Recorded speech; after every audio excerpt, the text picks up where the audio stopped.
regards to Robin's race, Robin was in the Toyota Long Beach Grand Prix, which is a celebrity event. Well, the celebrity part of it. It was a huge event. I mean, it goes for 3 days. There's all kinds of races. Some guy, an anonymous guy, and I don't know who the hell he is. He's just an emailer. He says he was there. He saw the whole thing. And he wrote me. This is the first thing I got to read. Okay. And then Ganji sent me some notes, too. According to this guy, he says, Robin is by far the worst driver I've ever seen. I've seen 20 years of I've attended the pro celebrity race. She should have her license revoked immediately and told she can never drive again. She has absolutely no talent for driving, and after the first qualifying round, she is in last place, far behind the second slowest qualifier. Whenever there was a train of cars stuck behind a slower car, it was guaranteed that Robin was behind the wheel of the car in front. She was shown the blue and yellow move over allow passing flag so many times this weekend that she must have thought she was in Sweden. Is any of this true? Yes, absolutely it's true. I don't think that I'm a terrible driver, but you know how I have trouble with right and left. Yes. And despite the fact... Yeah. Are you done with racing now? No, absolutely not. Everyone's predicting you're done. No, I am not. I had a great time. Here's what happened. Remember I tried to leave early because there was this driver's meeting I was trying to make out in California. I didn't make it because we sat on the tarmac here at JFK for an hour and 20 minutes. Okay. So I missed the driver's meeting where we would have walked the course. During that practice run, I was driving as if I was blind because I didn't know which way I was supposed to turn. So as I'd come up to a turn, I'd have to guess, is it a right or is it a left? Should I be over here? Should I be over there? Well, here's the email I got. Her biggest problem was that on every lap, she would come to a near-complete stop at the hairpin leading onto the front straight. Right. I also had a mechanical problem. This would cause an accordion effect behind her where her competitors would nearly ram her from behind on every lap as she tiptoed through the corner at about half speed of every other driver. Even the normally mild-mannered Catherine Morris, star of CBS's Cold Case, was overheard on her radio to tell Robin to get her black ass out of my way. That is not true. That's what he says. There was no radio. After being repeatedly balked by the slow-moving quivers, Morris was later seen giving Robin the finger on the 4 straight when she was finally able to pass, on the front straight pass. That's okay. Catherine Imus, more like it. Wow. So there is that. You look good in the uniform, Robin. So are you really going to go ahead and race Bubba? Yes. There are all kinds of races. That was what you call a road race, Howard, where you have these right and left turns and you can't see some of the turns. There's also tri-ovals, which is what I originally did. You only turn left. You know where the turn's going to be. Is it true there were 5 accidents in George Lucas? George Lucas Your boyfriend? was in a head-on collision. How did that happen? Now, this is how crazy it is. Everybody out there sort of loses their mind. Now, you're going to call me the worst driver? I didn't have somebody slam into me head first. He went out on the track. He decided he was laying low. He's qualifying in the middle of the pack most of the time, and he must have had this idea that he was going to fool everybody into not worrying about him. How do you have a head-on if you're going all in the same direction? And he was the one who said to me, because I started telling people how I have a problem with right and left, and I didn't know where the turns were because I didn't get to go walk the track. And he said, well, if you see headlights coming at you, you know you're going the wrong way. Oh, great. That's what he said to me, and that's exactly what happened to him. He was on the track, and he started passing everybody, and he was flying, obviously way beyond his ability to drive. And they call that running out of talent. And he ran out of talent on one of those turns. His car spun around, hit a wall going backwards, and he must have clipped the person immediately next to him when he was trying to pass her. And that made her follow him right into this wall. And he was facing her at that point, and she hit him head on. What are you doing? What are you, insane? I'm having a good time. Did he get hurt? I'm sure he's sore today. You know, he was still walking around and he looked okay. Everybody, I mean, nobody was hurt. And these cars are... I bet you he's sore. These cars are expensive, aren't they? I mean, they're Scions. What does that mean? It's a, you know, sort of a smaller sedan that Toyota makes. But so these are special, I mean, because they're supercharged. And, yeah, they have to go repair these cars. Repair? Sounds like it's a mess. Well, they put them back together. William Shatner crashed his last year, and we still had that car in the race this year. Well, that's lucky. You see, isn't that that's a little weird? Wouldn't you want them all to be a little brand new, at least? I mean... Hey, they're doing this. We don't have to pay a thing. They're giving us these cars. But you guys are celebrities. Well, I'll tell you what. So, yeah, there were about I think you're insane. 3 crashes. I think you lost your mind. I don't know what you're doing Yeah, out there. stop doing it. You're going to get hurt. Oh, no, it's too much fun. Wow. So you're saying you're going to go ahead and play Bubba in a race? I am going to continue my training. I never said I could race. I said I could drive. Racing is a different thing. It's a whole thing. Somebody sees me in a race one time, everybody's first race looks like that. All right. Robin's saying that she has to train in the public eye, and that's not easy. Yeah. She claims that she will race Bubba. You heard it here first, and I understand. I wish somebody would set up a date for this thing. So you were last? No, because the people crashed. I passed all of them. So you were last. Me. You were last in the people who didn't crash. You have to finish the race. Did you finish? Well, we had to finish under the yellow flag. I was still driving. No, George Lucas or Kendra or Anna Marie were last. But they crashed. They couldn't finish the race. So were you last? You can win a race that way. Let me ask you something. Some guy, were let you me tell you something. Were you last among the no. people who finished? No, I was not last among the people who finished because everybody finishes if they start. Here's how somebody won one year. The 2 front people crashed and they went through. It's still a win. All right. Can you reword your question a little better now so we can find out if she was the last? Among the people who did not crash their cars, I was you the last of them? person among the drivers who were still driving, if that's what you want to say. That's what I'm but asking. I'm not the last because I completed the race. All right, listen, calm down over there. I Mike, didn't even get a scratch on my car. I'm such a bad driver. One place Robin doesn't run out of talent is here. Mike, you're on the air in Dexter, Maine. Hi. Good morning. Hey, Robin, I heard the special report yesterday. What special report? I was report? nervous that they were going to say that you had gotten in an accident. Yes, there were many updates by Steve Langford. Yes. He did a great job, by the way. Yes, he did. Yeah, Was he really being a did. pain in the ass? I heard all of his reports, and I felt like I was there. Yes, I really did. Yes, Mike. Well, the question is, when you race Bubba, and at the end of it, when he's making out with you, is he going to be able to grab onto those big black boobies, or what's going to happen? Well, you know, it's funny. After the race, I was like, well, Bubba should be putting on his chapstick right now to get ready. And you got to make out with him. But he knows how to race. That is just my first experience. Okay. I am not stopping there with my training. You think is he going to answer the question, not though? Only did is he going to feel your boobs? Wait a minute. Not only did I do that training, I also, when we were on vacation, I went to the Bondurant School of high-performance driving. Wow. I am into this. That's amazing. When is the race above? They have no date? I thought we were, the last time I talked to you and Tim about it, we were talking about sometime in the fall, right? Okay. Well, that's I have good. another question. Are you going to give him a little rubbing over the pants if he does get some boobs? Yeah, how far is your makeout going to go? Because I smell makeout happening here. He's going to run his hands over your boobs? No, no, come there were on. no boobs involved in our bet. Will you brush over his penis? No, there was no body But tongue contact. is involved. I'll stand like this. I don't But want tongue anybody. is involved. Tongue is involved. With Now, are these him, I orders guess. per Mr. X, or is this your ramifications? Well, it was a bet between me and Bubba. But I'm asking, is Mr. X going to have a problem if you guys start getting a little touchy-feely? Well, I can't welch on the bet. What if you kiss Bub and you find you're falling in love with him? That could Well, happen. You know, stranger things have happened. No. Heather, watch out.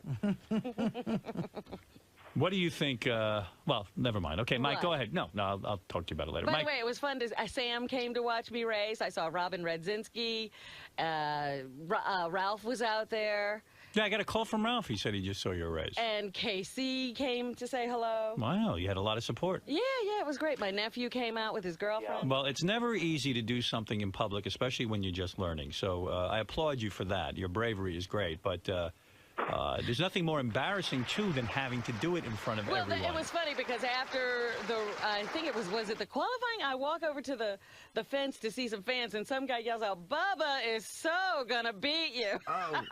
Well, I'll tell you what. It does take courage to learn in front of a group like And that. that's what I'm doing. Good for you.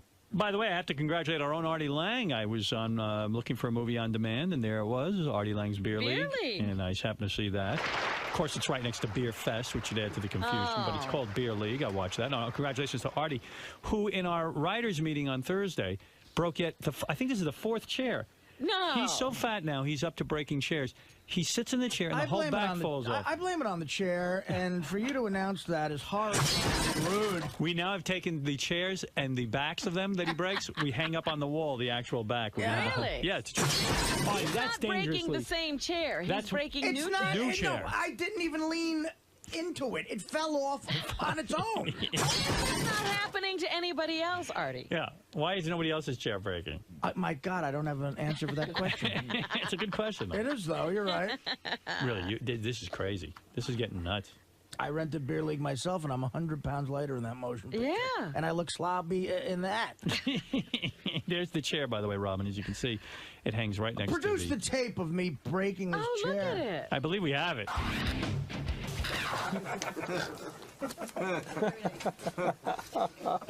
Dude, that's a second. Break another chair? That's a third. Third chair? Third chair. Jesus. Wait, I don't want to give him the floor because it's going to fall. Watch your hand. Don't do that. It's the back way one. Whoa. I got it.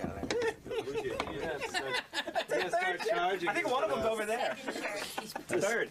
Poor chair. He's breaking the chair. Tim, telecounting, I'll pay for this.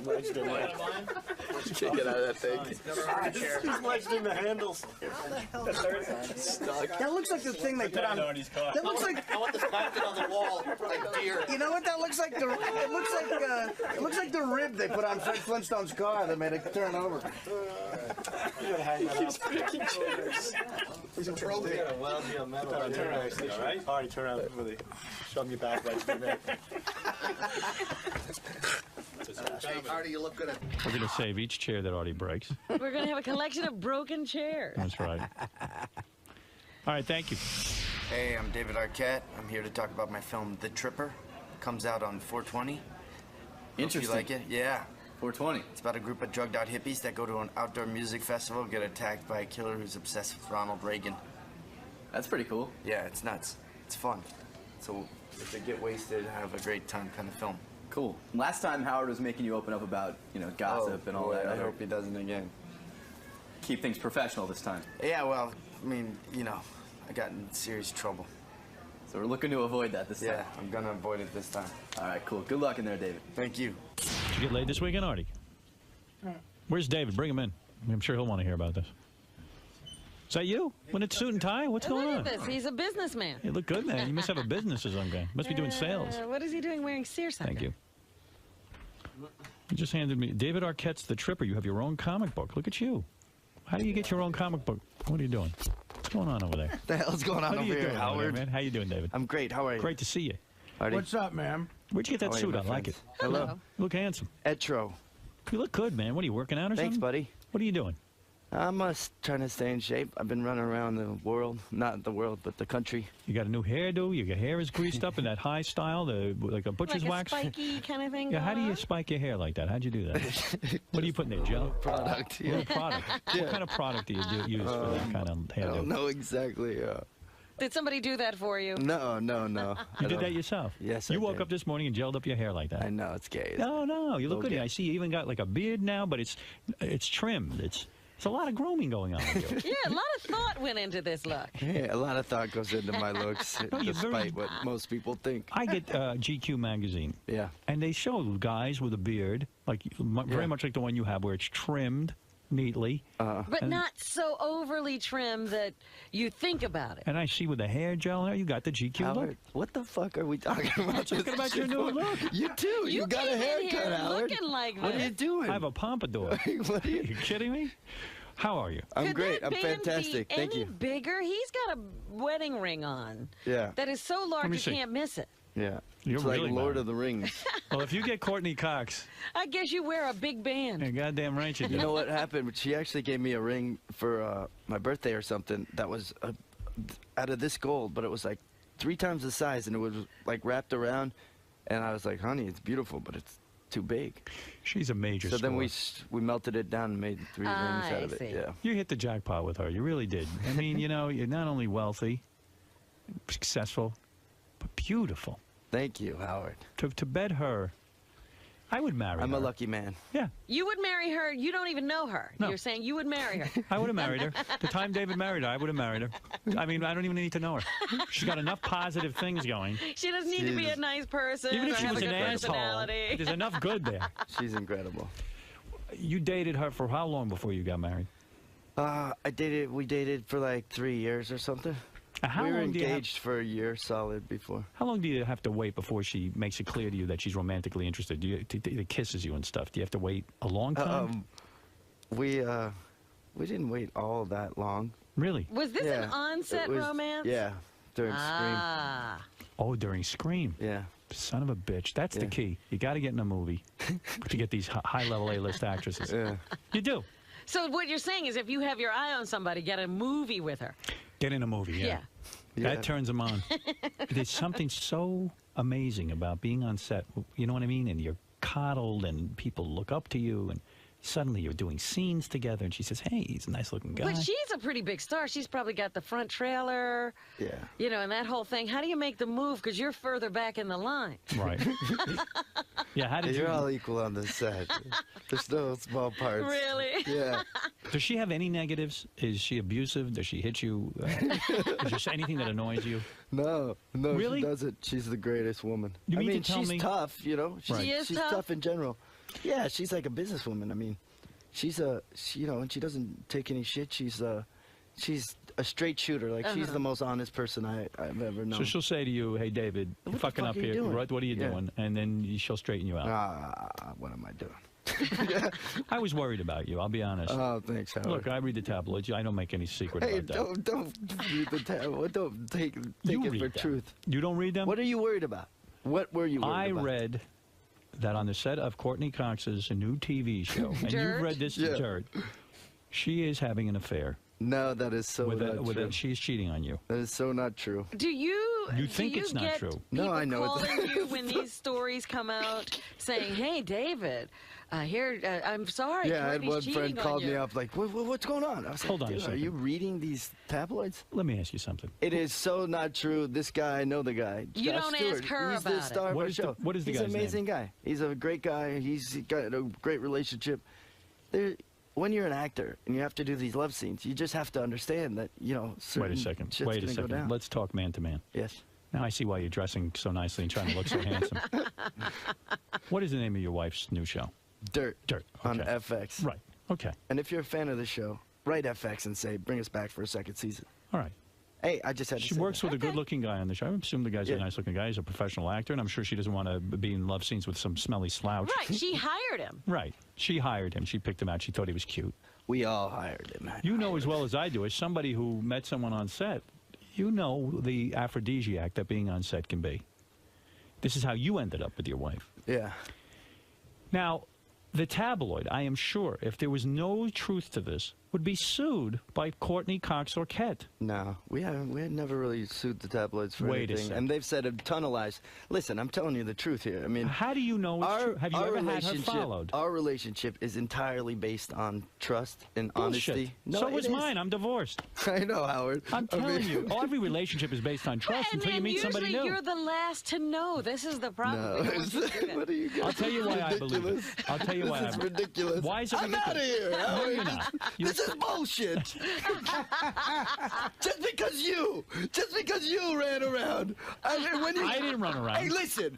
When it ended with you, Howard. Right. When it ended, I was depressed. I Wait, felt wait. let down. That's the only way you could get away with all the crap that you pulled for all those years is because, I'm a happily married man. Where is then she? all of a sudden, Hold what it. happens, Howard? Where is what she? happens, Howard? Maybe one too many strippers come through here. Somebody started it, maybe Howard the rock star was I Where- know how it works, Howard. Where is she right now, Courtney Cox Arquette? She's in bed with her co-star. But I understand that. No. When you get a report like that, even though it's a tabloid, Yeah. and I know you pretend that these things can't be Yeah. true, because everything I've ever read in tabloids kind of comes true after a while. Yeah. When you read this, Yeah. you have to go confront your wife and say, does she come to you about it, or do you go No, to her? you get a call before it comes out in the paper. That's what I They was say, wondering. You do you want to got make a some- comment on this? And what did you say? No. No, we typically say no comment. Okay. Just in general, just because. And you go to Courtney Cox and say, Courtney, What the hell's going on here? right. Is that what you said to her? Drinking, Howard. How I've do you- been drinking all day. I'm a wreck. You see, you're No. trying to make jokes about this. Hey, listen, I don't have to. I'm really not. Hold it. I'm asking super about your life. secure. I trust her completely. if she's gonna pull something like that, fine, go ahead and good riddance. So you say good riddance to her? Yeah, if she pulled something like that, for sure. You have a completely closed relationship. And then this is not one of those completely open, closed. okay. Yeah. You've never when we have an cheated. understanding, never, not even nothing. Yeah. Let me ask you something. We have an understanding that there's no secrets in our relationship. As much as people say that, Hey. there are secrets in every relationship. now, hold it. Easy. And let me tell you something. If this is a thing going on between her and her co-star, she probably doesn't want to hurt you. So she's working into telling you the right words. She's not going to just come out and say, I just fucked some not guy. true. It No. can't be just sex for Courtney. You think she's got a It could be You that guys are too. ridiculous. You're ridiculous. But that's not ridiculous. You're being naive. 60% of the marriages falter, and especially in Is Hollywood. that what happened to yours, Howard? No. Is that why it went bad? No. No, Now, hold it a listen, second. Howard, So I you really- get the call from the tabloids. Yeah. Let me follow this. So at some part of your mind, you go, hey, I got to bring this up to Courtney. Do you call her or do you sit her down in person and say, Courtney, I just received a call asking me to comment on an affair you're having. How does this work? What happened in this instance? Don't act confused. You know what happened. Well, we know that they write stuff about everything. I So mean, what, there's did you ask a her thing about it? out there right now about me. what Flirting does with it some say girls. about you? You were flirting with some girls? I was not flirting with any girls. What girls were I you was flirting not. There was some. There were some nappy hoes that were out there. There were some nappy hoes that were out there. So you in like DC. nappy hose? No, I do not like these nappy hoes. And they were taking pictures of me, right? All right. Let me And ask one you of a them question. kind of tried to hug me. I was like, hey, no, don't hug me because I have a wife and I don't want her to see a picture and think So when- I'm being instruct me. disrespectful. I've had stuff written about me. On page 6, they wrote that I bought a stripper a car, and I got kids and stuff. And I said, this is totally false. So instruct me. How do you? What kind of car did you buy her? I Howard? said, come on, I Howard. said they had a print. You can say it now. It's over. No, no, the no, marriage no, is over. I am You can saying- admit the stripper car now. No. Come on, Howard. I'm telling you, it never happened. So I said, produce the stripper, happened. No, it never and I will give them $1 million. And no one ever came forward. Oh. So let me ask you something. Yeah. So okay, let's say this isn't true. All right, we don't know for real, but No. okay. Well, wait a I'm minute, completely. I mean, I'm not. I didn't even doubt it for a second. It's But not. does she I know the call guy. you? I know her. I'm on the set. But I mean, you I'm had not to on go the to set her when and the say- sex scenes But maybe happen. she called him. Maybe she got the information first. Well, they're friends. I mean, it's not like no. But- I'm saying when the tabloid was coming out with the story. No, they called her. They called her, so then They called she has me, to call everyone. you and Yeah. say, David, there's going to be this story. Yeah. Yeah. I'm going to suggest to you that this really happened, and that they're covering it up. I'm going to suggest it to you that it's very possible because I don't think they print this kind of stuff because they're Howard, are worried you about trying- lawsuits. Are you trying to make me cry? You should sue. Sit down. Wow. Hey, how are you? I'm doing all right. Better than you. I say they planted the story. You think David and Finally, you're and getting in here, Courtney Artie. planted Someone who the knows story. about cheating and is a professional. I say no. He is. I say that David and Courtney planted it as publicity for dirt. Hey, there you go. How's Nice that call. sound? That's Good what you call. mean, right? That's some good stuff. Do you plant stories? Have you ever done that? No, but I actually, I mean, I admit saying that I tried to set up like a fake tabloid story right when Dirt was coming out. Right. Like that I've, been kicked out and then I'm living with somebody. And then I was going to have Courtney then move in with the girl and then they both kicked me out.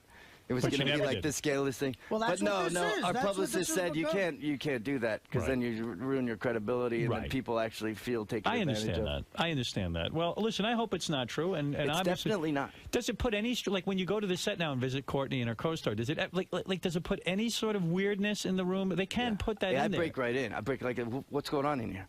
No, you're, I mean, you're what- trying to be what do funny, you- but you know that it still can feel I mean, weird. when you see No, this I guy, mean, do you you look know- at him strange and go, No, not at it all. can He's feel a weird. great guy. It He's a sets great up guy. It sets up a weirdness, you know. No, not really. I mean, you just have to understand that there's uncomfortable things about this acting profession, and Is it horrible goes for you both ways. when your wife makes out with a guy on camera? Yeah, It's that bad. part's not great. I You know, can't I don't imagine. like it.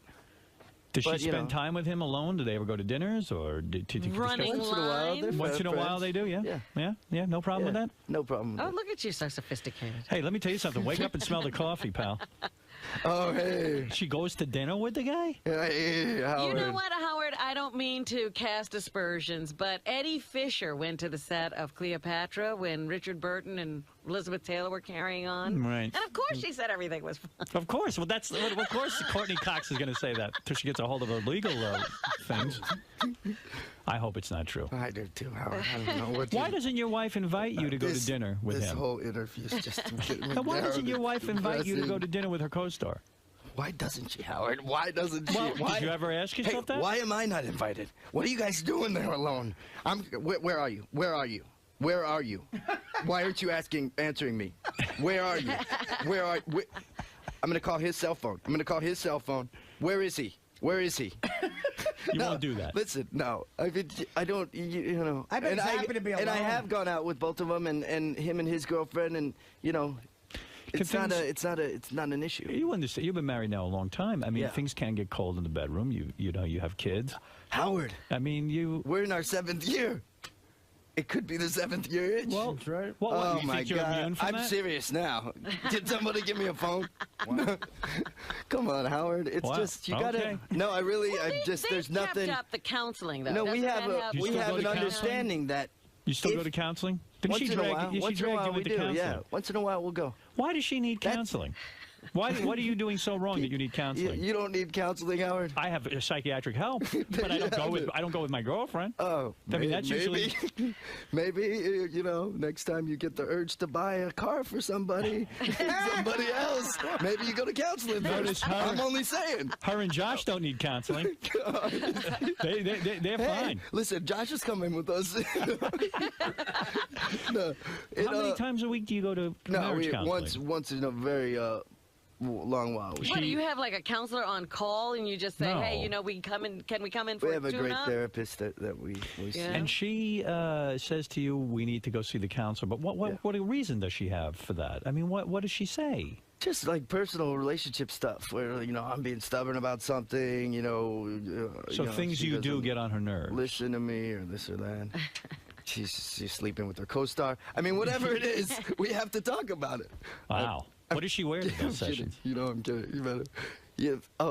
She's sexy Something girl. happens. Does she like to when dress you up- come on this show? You know they take everything out of context, don't you? I was Do you worried- understand that? You received and a lot then of you read press the articles. last time you were here. It was wonderful. I'm so thankful about it, Howard. Well, you said the last time you were here, you ran into Brad Pitt Yeah. with Courtney Cox. I don't want to talk about this. No, I'm Hey, saying we of the can't aftermath. talk about anything. Did you get in trouble from the last interview? I wasn't in trouble as much as it was just disrespectful and, To who? other people's relationships and lives. You weren't disrespectful at all. You were a gentleman. You told There us you what go. had happened. So how did you find out that Brad Pitt split? Like who tells you? Courtney? Or are you there and get it straight from Jennifer's mouth?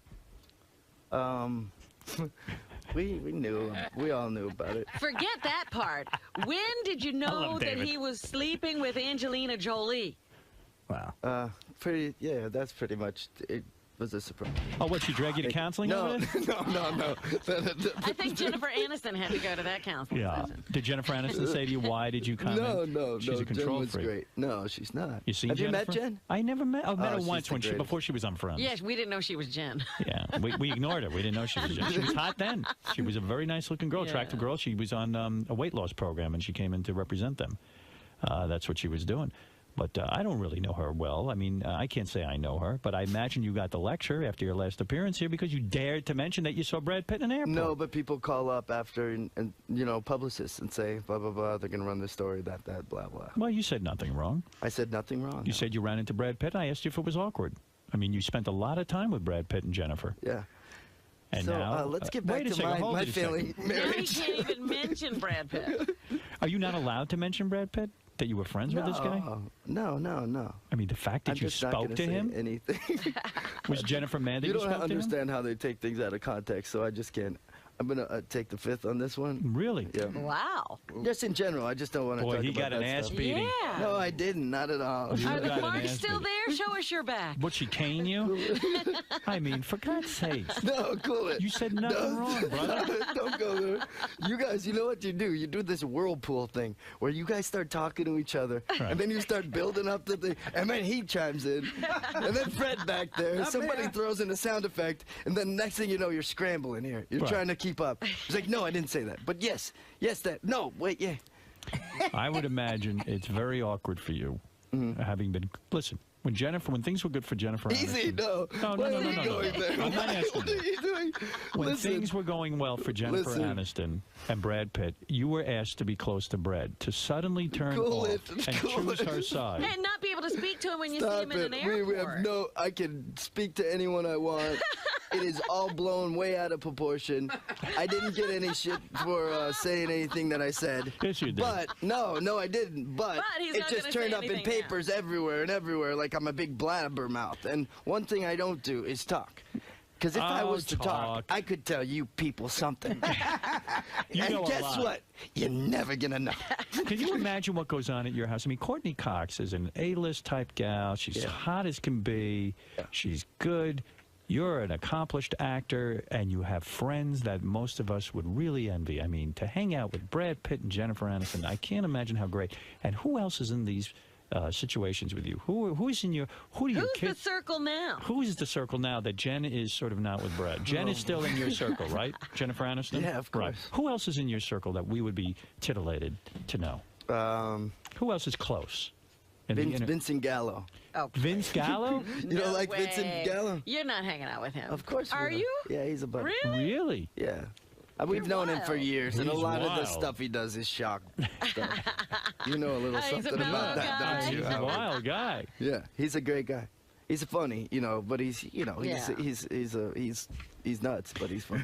When your wife and Jennifer were close, get together. Oh, how did this happen? How did we get here? do Why you- are we here? Then she dumps Brad, but Brad Pitt dumps her.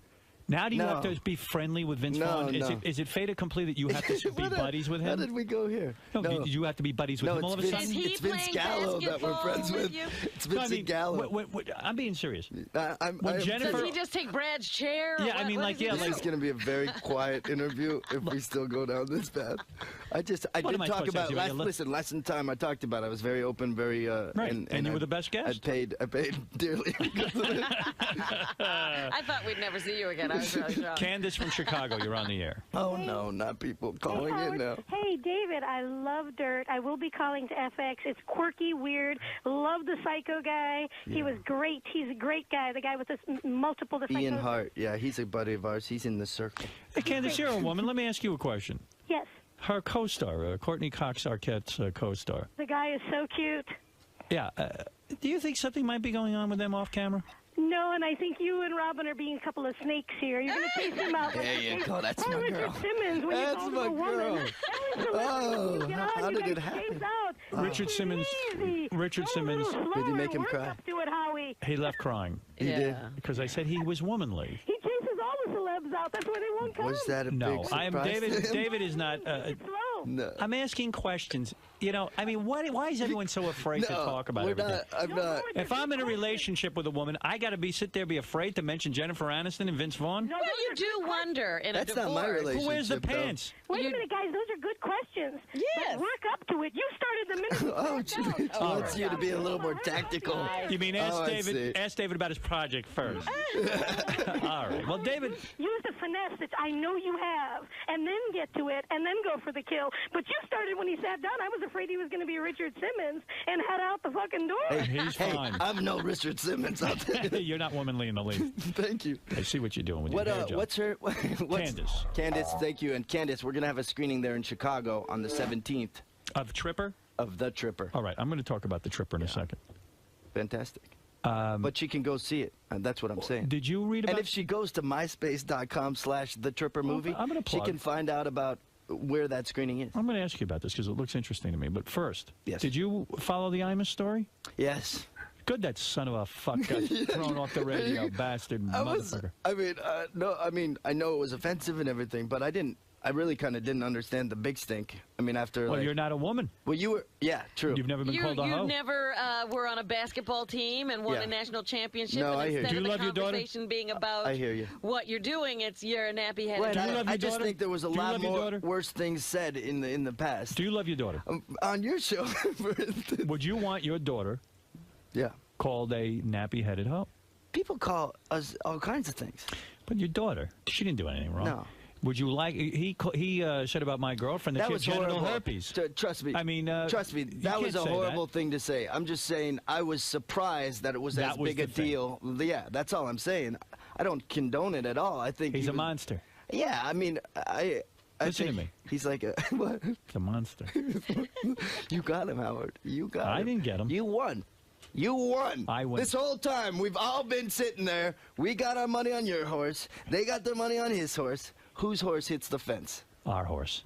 No, his No. horse. Okay. You didn't follow the story. I tuned out. I don't know. All right, David, let me Whose ask you. horse ran out of talent? All right, you're always up to something interesting. You've got a very, very bright mind. You're a very creative guy. This is a comic book called The Tripper. It's actually a film, and that's a comic book of the film. I Oh, see. is this like a superhero? And Did I you write brought this it because I film? know you like comic I love books, right? comic books. Did you write this film? I wrote this film with a guy named Joe Harris. What is this film? It looks like a horror movie of some sort? Yes, it's a psychedelic horror movie about a group of drugged out hippies that Go ahead. go to an outdoor music festival. Go ahead. Yeah. And they get attacked by a killer who's obsessed with Ronald Reagan. Oh. Yeah, so it's kind of like Why got a Ronald political Reagan? slant. Are you anti-Reagan? No, I like Reagan. You like I really Ronald do Reagan. like Reagan. I wasn't a fan of a lot of his policies. Right. I mean, I'm a Democrat. I'm a liberal, but I do like Ronald Reagan. I liked his personality. I think he did some great things. I grew up in Los Angeles too when he was the governor and then the president, and I saw some homeless people just kind of appear And overnight, disappear. and I was like, what's going on? You feel his economic policies created more homeless? No, he did insane cuts in mental health. Right. And That then pissed you off. Those were so great times so to that's be on the just a streets reason of why I tied it California. into this film. There's a reason why my killer's obsessed with him and loves him so much that he tries to. Are you the sort killer of- in the film? Are you the? No. You are not. No. The Did killer, you just direct? Are you in it? I directed it. I am in it. I play a character named Muff in it. You play Muff. I play Muff, sort of a weed farmer up in Northern California. Do I see a lot of blood and gore in this film? Yes, there's Good. a lot of blood and gore. Is there sex in the film? There's sex in this film. Who is getting the sex? There's a girl named Paz de la Huerta. Is she hot? She is. She's a good-looking girl. Yeah. Nude? A little out there, but Semi-nude? And that's coming from Semi-nude. you a little out there. Semi-nude, yes. Semi-nude. You see boobies. yes. And there's a very attractive naked hippie couple at the beginning. Great. that you I see. love it. Is it rated R? It's rated R. I love it. I It's a miss hard the R. R rated. Yeah, it's hard to get a good film that adults can go watch. It's funny Yeah. too. I It's a love throwback to the '60s slasher movies. Oh, It's wonderful. not so much the torture shit that's going on now. Good for you. It's more like this psycho, and there's drugs involved, and Good you know, story, or is it Yeah, it's a good disjointed? story. Did No, you get it's a reviewed real yet? story. Have we seen any reviews? No, we send it out to a few places, but you know they You tell know. you not to review things now. They tell Right. you because it doesn't really matter one way or the other. But we send Kids it will out wanna to a few see this. places. Yeah. Yeah, they'll sneak I in. mean, yeah.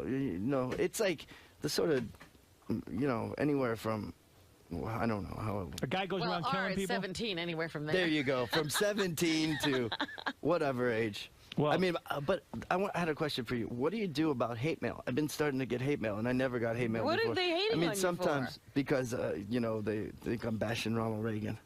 Well, what do they say in this hate They mail? say, because I've also said that it's not really because of Reagan. It's more like showing a world leader, and I'm making a slight commentary on true violence and sort of film Oh, violence. fuck them. Who cares what they have to say? I wouldn't. Yeah. I throw it all in the garbage. This is all in the There you name go. of art. That's what all. it is. You listen, you got to go do your thing, and that's it.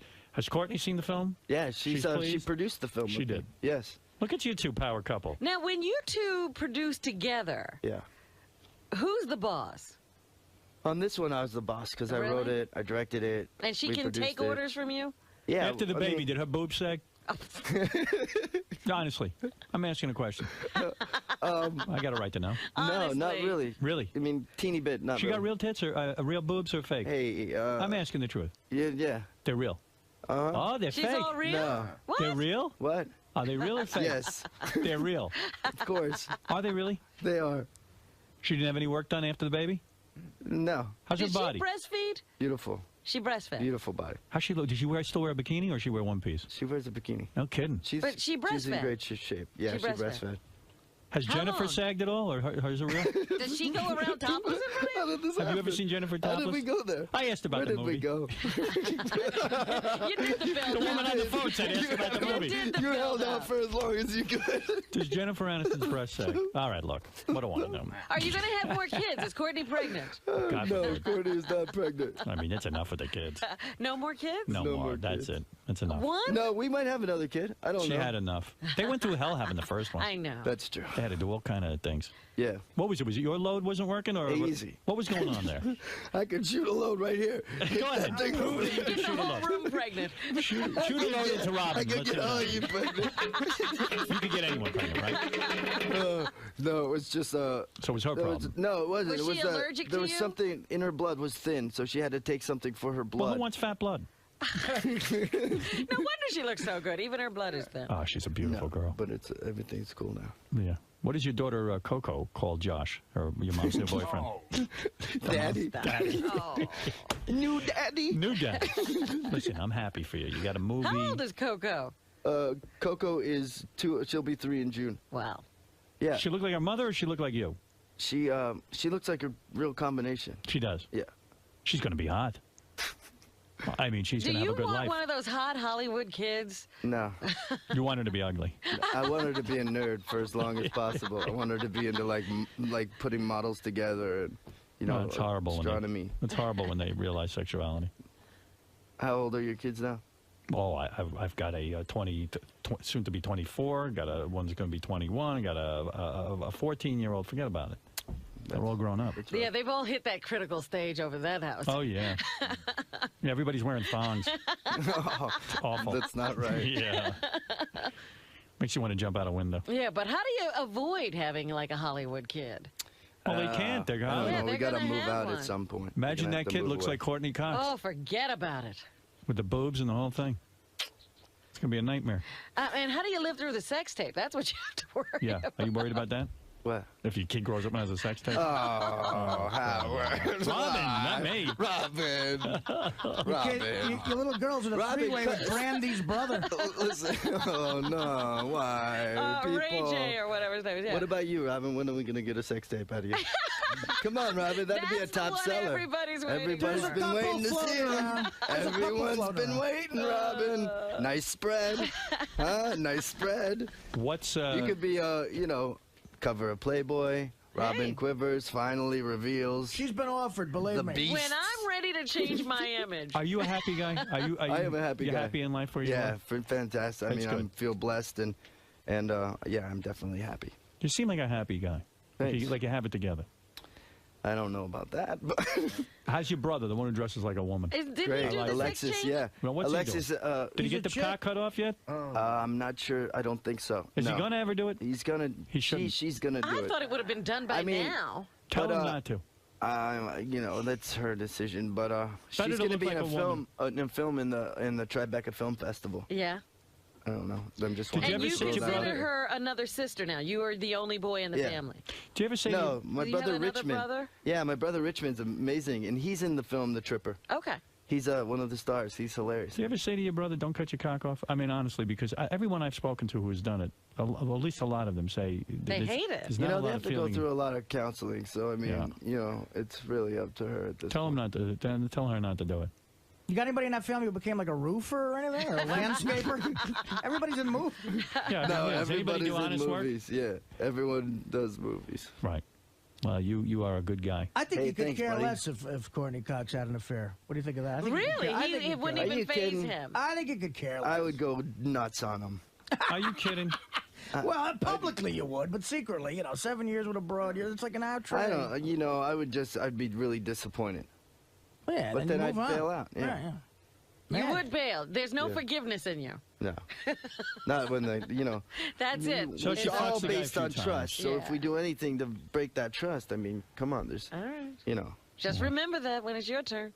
I always remember that. All right. That's why Navajos in D.C. shouldn't be selling photos to That's push right. their website. Well, there is a Tripper comic. David Arquette has created a story that now is a film called The Tripper. Yeah. For those who are fans of gore and horror, And comedy. nudity and Com- comedy. And comedy. Sex, drugs, when's the last time you've seen a psychedelic When does this open? film? It opens on 4/20. That's this Friday. That's this Friday. Well, that and pot- it's, Can't wait. and it's pot 4/20. Yes, that's right. I wish you luck. Thank you, Artie. What is the plot reference? pref- What's your story on that? 'Cause Well, I it's hear all a only bunch of drugged out hippies that go to, and the other thing. You is ever do acid? Reagan, LSD? Yeah. Right? You did. I tried a bunch of stuff. Yeah. I'm never, I've done a lot All of right. things. Okay. I've done a lot He of did things. the research. I've looked into the abyss. You ever do heroin? And I came out the other side. Ever try heroin? Yeah, but I never shot it. You only snorted. That's what Artie Smoking. says. Yeah, That's no, Artie's that's story. all I ever did. I don't shoot shit. Did you find yourself getting addicted as Artie did? I did, yeah, I had a little problem for a while. Had to go to rehab. I never went to rehab. How did you get off it? Did you have to sweat it out? No, it was my mother's birthday after she passed away, and I was wasted, and I was sitting there, and I was like, what am I doing? What am I doing? And that so was at it? that day, I made a But you didn't have to go- conscious decision. No I withdrawal? wasn't like I wasn't strung out. I'd do it like, Oh, you know, good. every once in a while. But Artie, why can't then you do it every once in a That's while? incredible to me. No, good for Yeah, him. be But then I responsible. just, Artie. yeah, and then, so my thing You now were is just no responsible- extracurricular stuff. I'll drink and smoke a little weed once in a while. You were a responsible heroin user. And, no, Well, there are people no, like absolutely that. not. I was very irresponsible, If and you- I was doing other things too. It was like I was out of Coke? control. Yeah, I Ever was do out of shrooms? control. But you just pulled it together. There's people like that with coke. Shrooms. You ever do shrooms, Do you ever hash do oil? shrooms? Hash oil, Hash opium? oil. What? Do you ever do shrooms, hash oil, ecstasy? Do you ever do ecstasy?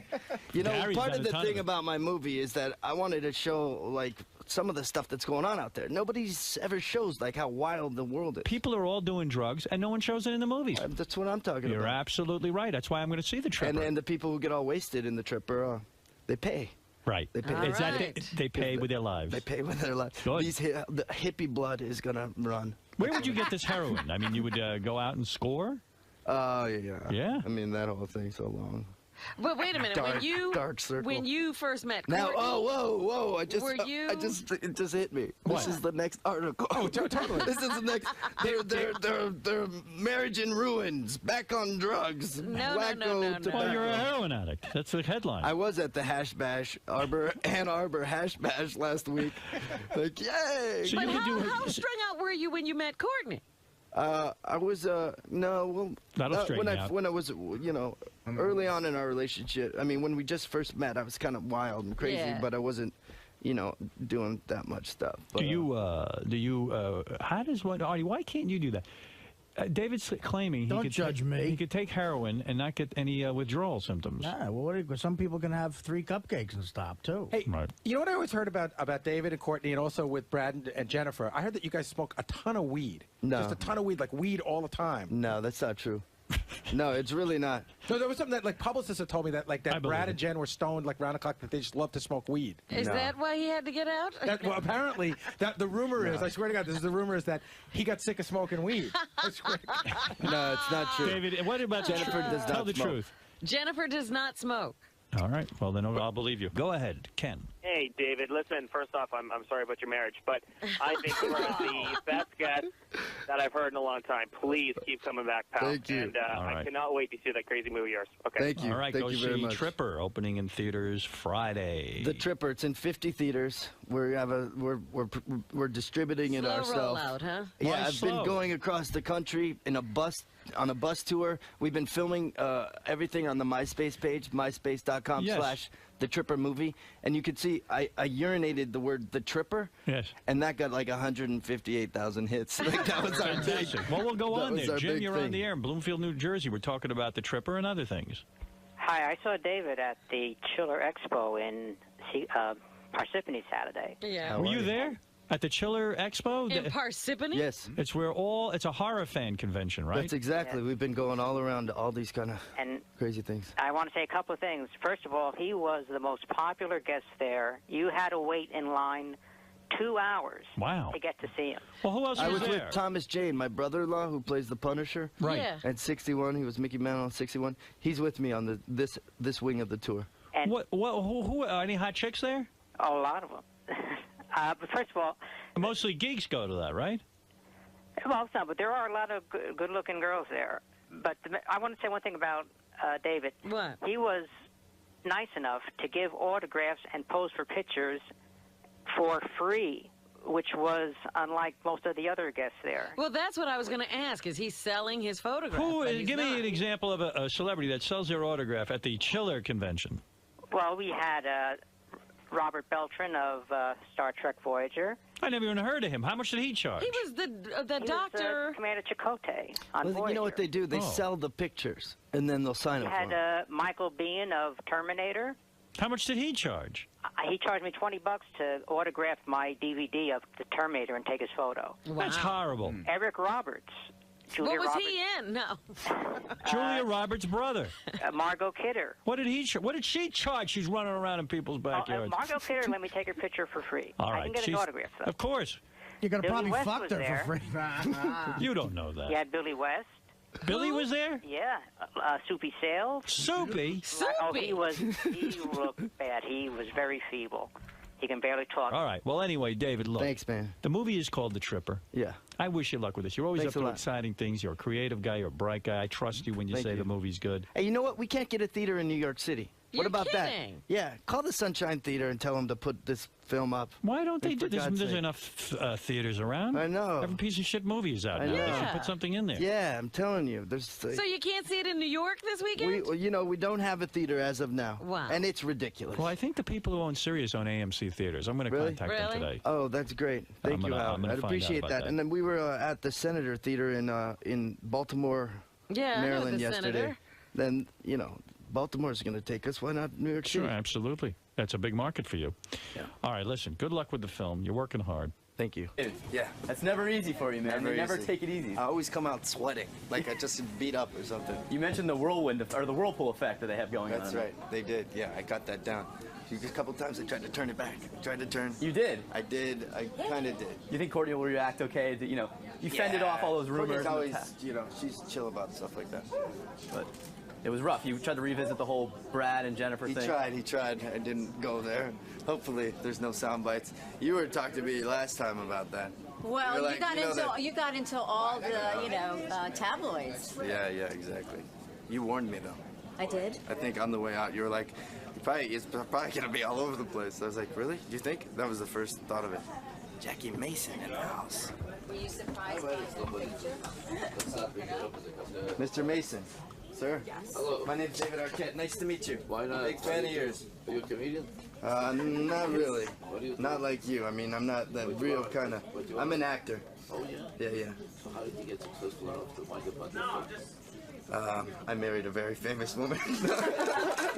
I'm going to play a couple of things that have been happening, including Sal's weird pronunciations. You know the word villa? Yeah. I have a villa in France, perhaps you'd say. He calls it a villa. I hate to say this. Yeah. You're wrong. But in Italian, get out of here. You're in America, asshole. First of all, I'll tell you what. You're not from Italy. You didn't grow up in Italy. You've never been in Italy. right. I've been to Italy. Yeah, okay. Here's Sal from the wrap-up show yesterday. Listen to this guy. Women love men who are successful. So you have to play the success card. You have to paint the big picture. 90% of the time, a woman is not going to be attracted to the average guy right off the bat. But if you give her a reason, like you have a mansion, like you have a place in the Hamptons, like you have a villa in Italy, stuff that most likely she won't see. Where do you have in Italy? I have a villa in Italy. A villa. You've heard of a villa. That's the best. I have a villa. when Gary said, "What do you have in Italy?" I thought he was saying like, "You're really exaggerating." You I've couldn't never seen a guy, possibly- because you seem like a bright guy to me. Honestly, Thank you do. I am. I think I'm a bright guy, but in Yeah. Italy they say villa. They say "Bene sta villa." Ca." Forget Sal being an idiot with the word villa. Okay. Listen to this. This is from the wrap-up show. Don't get caught up in what the content is. Just Okay, listen to this listen word. to the Listen to pronunciation. it. Do you know do you remember what that whole Jim Jones thing was about? Yeah. He had an occult. He gave all these people Kool-Aid and they dropped dead. Wait, he had what? He had this occult. I think it's called an occult. Right. So in Italy, they say occult? They say, where did you get that one from? Yeah. How'd you learn how to say that wrong? Well, a cult. I heard then it was cult, not a cult, but an occult is, I think it's a combination. It's like satanic groups. They're occults. But I thought it's the same thing. It's as long as it's a group Sal, of weird do you people. ever read? Do you ever like take an interest in anything? Consult the dictionary. Sal, when Too people busy. are saying occult, they're not saying occult. They're saying a, and then a word C-U-L-T, cult. A cult. And then there is the occult. The occult or occult is, holy cow! I can't When I believe say I'm- occult, O-C-C-U-L-T, whatever it is, and you hear people saying occult, I'm always thinking it's occult. No, I never distinguish the difference between a cult and a cult. When you Holy cow! Where did you grow up, man? And don't give me this bullshit. I grew you up say in Holbrook. villa because you were in Italy. Yeah, because when you're in Italy, they're Okay. like, come to my villa. You know, he says that like from Transylvania. I want you to come to my villa.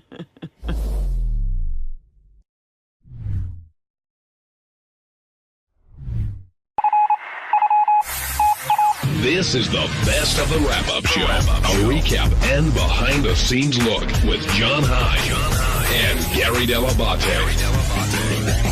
The best of the wrap-up show begins now. On Monday's wrap-up show, we talked about the fact that I caught gout from my diet and doing an extreme pig out over the Thanksgiving holiday. And probably my drinking contributed a little bit to it. And, but getting gout one time in 35 years, I think I got a pretty good track record. So I don't know that I'll change my diet or my drinking habits. If it's another 35 years before I catch gout again, then I think that's pretty good odds. But it's tough. New York is very tempting. It's the greatest city ever. Got the best restaurants, the best alcohol, best bars. So I'm easily tempted. So check it out.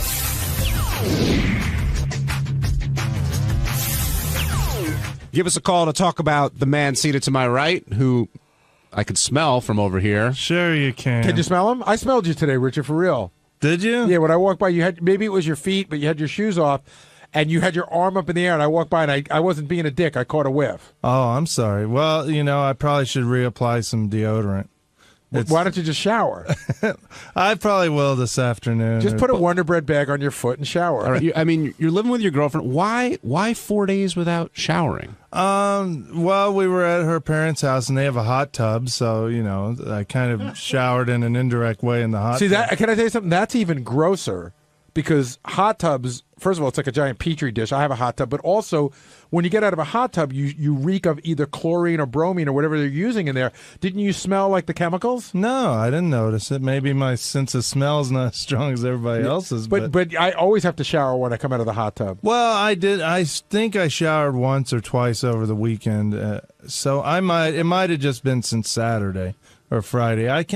When I shower, I don't think, wow, I don't remember it right away, but it's been a few days. But you're not one of those guys that needs to take a shower every day? No, not at all. Especially the second day. I'm like, oh, I'm home free. I took one yesterday. The second day is great because I just get to relax. Wait, so did you not shower when you stayed at her parents'? Yeah. Well, we went there on Thursday, so I probably Thursday or Friday, yeah. Yes, you did, or no, you didn't? He doesn't know. I think I did. You wouldn't have showered on Thanksgiving. I know I did there at least once. If you drove there on Thanksgiving Day, right? Yeah. So you definitely didn't shower when you got there. I might have.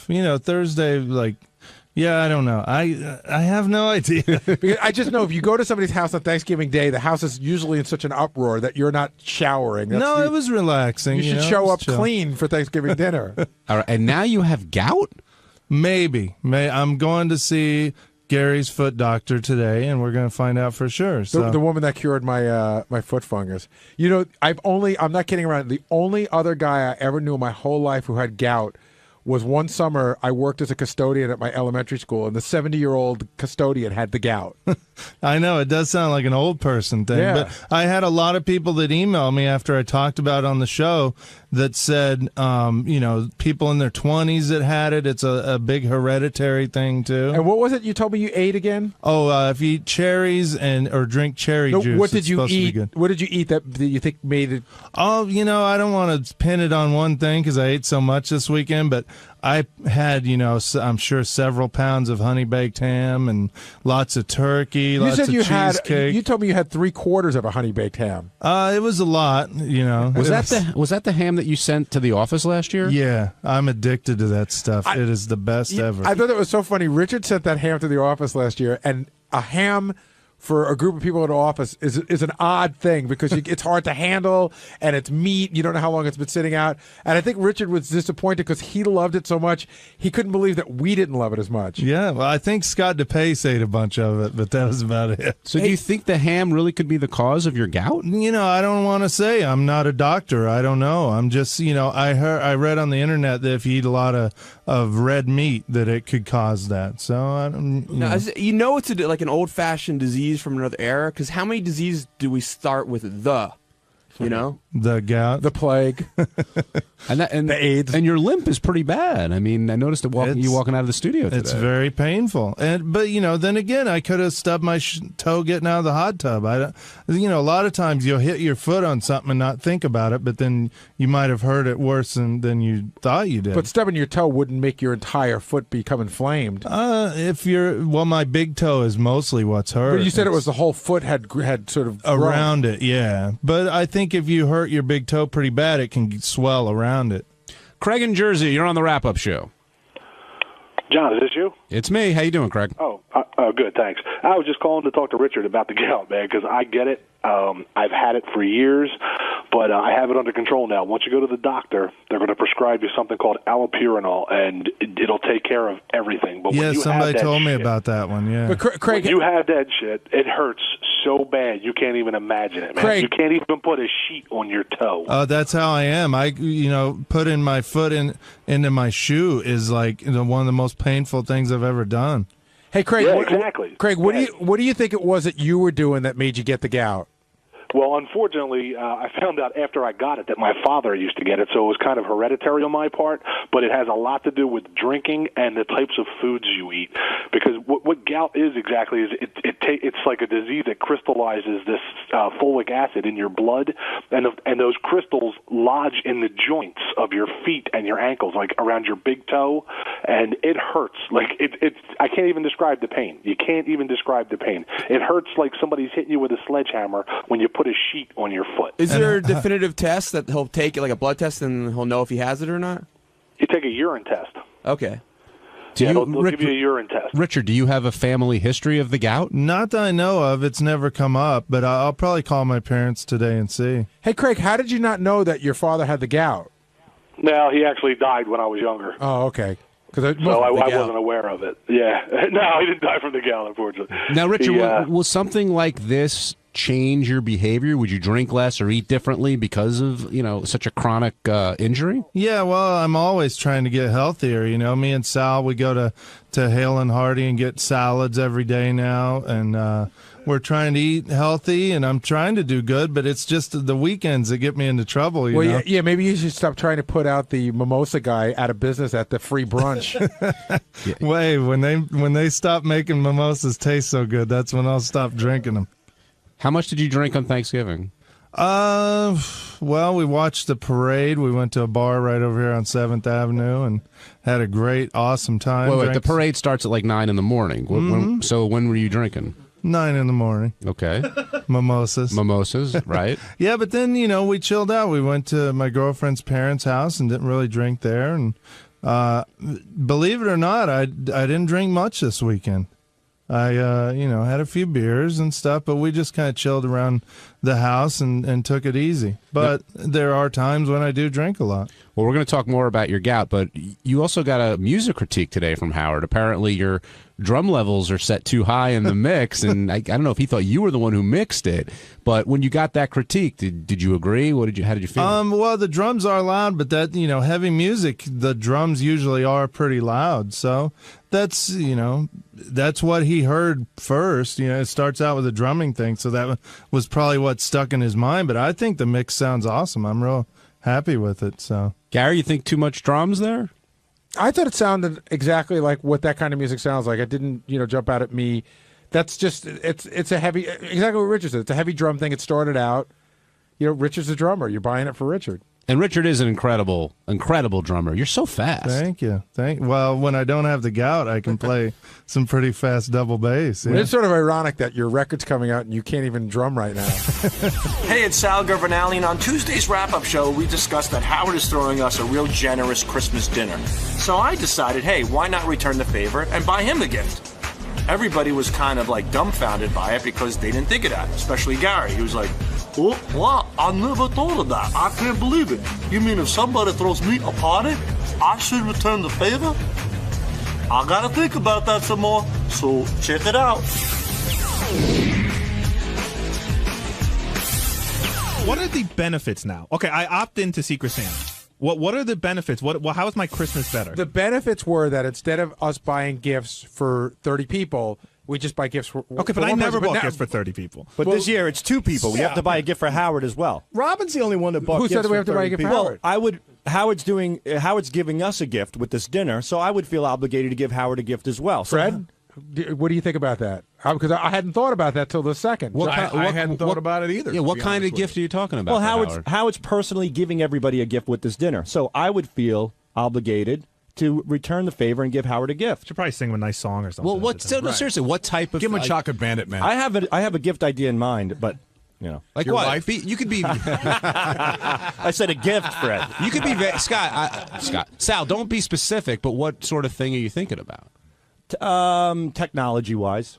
Oh, so a real, not something you've created, like a real actual go out and purchase it. Not a gift. naked picture of me on his console like I did 2 years ago. He wasn't. That happy would, about no. What didn't you give him your semen one year? Richard did. He put semen in a picture frame. It's still in his office, by the way. What do you think is the worst gift, the semen or the tombstone? The semen. Because the tombstone you could use eventually. I mean, you're gonna die. So were you? You're gonna. I mean, what? You're gonna die eventually. What are you gonna do with semen? Gary, were you planning? Were you planning to give Howard a gift? No, but now he's making me think. I was not planning. I thought that Howard, as the listen, again, like on the Letterman show, he gives the staff a gift every year. Leno gives the staff a gift every year. So I don't know if the whole staff gives Dave or Jay a gift back. I just hadn't thought about it. Anybody?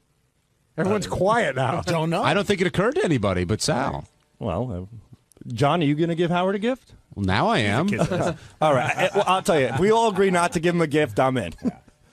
Well, I would give a gift. Everybody's quiet. Why don't you just do what you want to do? Everybody will That's my leave. Get point. Howard a gift except me. No, I definitely. When Howard decided to do that dinner, I said, you know what? I'm going to get him a gift. I mean, I think that's that's the right thing to do. Do you think Howard's throwing the dinner because he wants gifts? He wants gifts? No, not at all. Do you think he'd be Howard doesn't want Do you think gifts. he'd be disappointed if you didn't give him a gift? No. I think if he gets gifts, he's going to feel. I don't know what he's going to feel. Like it could go either way with him. He could be like, I just wanted to do something nice for the staff. Now people gave me gifts, and that's not why I did it. But he could just as easily be, God, I'm so generous to the staff. You think somebody would think of me? So you should just. And I did. Don't get Howard a gift. What you should do is just write, your feelings about him on a card. Just lay it all out there, thanking him for a good year. Why don't you write a letter to God about how you feel about Howard? What's the difference? Or a song? Weren't you working on a song one time for him? Yes. For the wedding, right? Yeah, I was thinking about writing a wedding song. I thought that would have been nice. Here you go, a little. But I holiday wasn't tune. invited. No, nothing like that. Look, if he throws a nice dinner, it's very generous, and I thought it would be nice to give him a gift back. I don't think we asked you this before. Were you surprised that you were included as part of this, or did you expect to be excluded once again? I think I was questionable, and I made the cut. What happened? You said this morning that you didn't get an email. I didn't. So you haven't officially been invited yet? No. Oh, maybe you didn't make the cut. Go back and Maybe double you slipped check. through the cracks.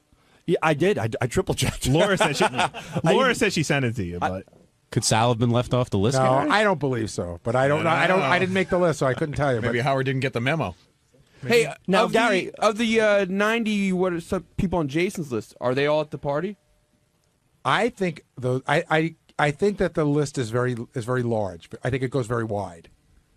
yeah, Again, I couldn't tell you because I couldn't tell you exactly who's on it, but I think it probably goes pretty wide. John in Pennsylvania, you're on the wrap-up show. Hey, how come all the Jewish people are arguing about Christmas? They're buying one gift, not 8. What's that, John? I said, how come all the Jewish people are arguing about Christmas? You mean the Jews like me and Fred and Teddy? Steve. Yeah. Sal. We're all John, Robin. Jason Kaplan, Sal, everybody. Governale. because here Very we Jewish. here for whatever not Sal. we celebrate Not Christmas Sal, here. but Jason come in there. He was like the first one to speak up about it. Oh, listen, I'm against the Secret Santa, so I guess that's a Jew in me. I don't know what to tell you. It's ridiculous. You're talking about Santa. You're fucking Jewish. And it's very intelligent of you to be talking about Santa, buddy. And John, Just Jason like an is adult. Jason is the keeper of the list, so it makes sense for him to talk. I'm in charge of Secret Santa. Okay, Hey, John, yeah, John, for whatever okay. it's worth, Yeah. Santa's not real. Yeah, get over it, dude. Well, next we're Yeah, discussing I whether or know, not to have a but- nativity scene this year. All right, thanks, John, for calling in. Let's go to Vince in Delaware. Vince, you're on the wrap-up show. Hey guys, how you doing? Good, Vince. How are you? Good. We absolutely love the wrap-up show here, and this is one of my favorite times of year when you guys get into the stress of the holidays and what's going to happen with the Secret Santa.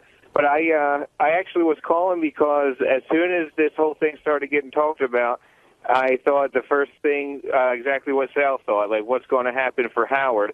I think it puts you guys in a real bad spot because Howard's giving you guys all the party, and I think if everybody brings Howard gifts, he's going to be pissed about it, and if you guys give him nothing, he's going to be pissed about it. Well, He just gets pissed. He gets pissed about the holidays when this happens every year, no matter what happens. So does a gift always require a reciprocal gift? That's the question on the table.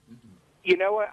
For Howard, I don't think so. I think he would just like to give you guys something, but you know how's your exchanging going to go? If it's going to happen at that party or in the studio, wouldn't it start feeling odd that Howard's not getting anything back? And then if even one person gives him something, then the rest of you feel like, oh shit, I didn't give him anything. And it just every year it's something different, and this year is really unique because it's the first year that you all know you're getting something pretty nice from Howard, and he's not in the Secret Santa mix. I think it leaves you guys with a tough decision to make. I agree, and I think that everyone's going to do their exchanging the last day that we're on the air. So I don't think there's going to be any exchanging going on at the party. But I think that people will show up to the party with something. I think some people will, whether it be like sometimes people just bring a gift when you go to a party, even though it's not a house party. And I think people will start to show up, and I think it will be interesting. Scott DePace, are you planning to bring Howard a gift? Well, first of all, are you coming? Yeah, I'm coming. Of course, I thought he wasn't going to come. Yeah, box party. I got the invite last night, so of course Didn't I'm he say early on that he wasn't going to go to a dinner? Yes. Did I get that right? No, you absolutely wrong. You're very wrong, Fred. Okay. What I said was I wasn't going to go to a big box type in demand. Not in demand. That's a company I work for now. Their Christmas parties. How many people? Were horrible. How many people would you say would constitute a big box party? It's not the people. It's the room. It's the buffet. It's the people that I don't know. It's the bad disco music.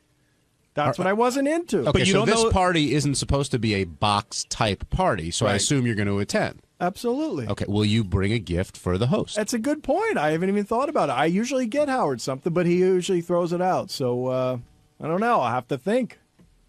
See what you did, Sal? I got people thinking. First time ever. Well, I know the last gift I got Howard. Ronnie, I'm sorry, Jason. Ronnie, what were you trying to say? Get on a mic.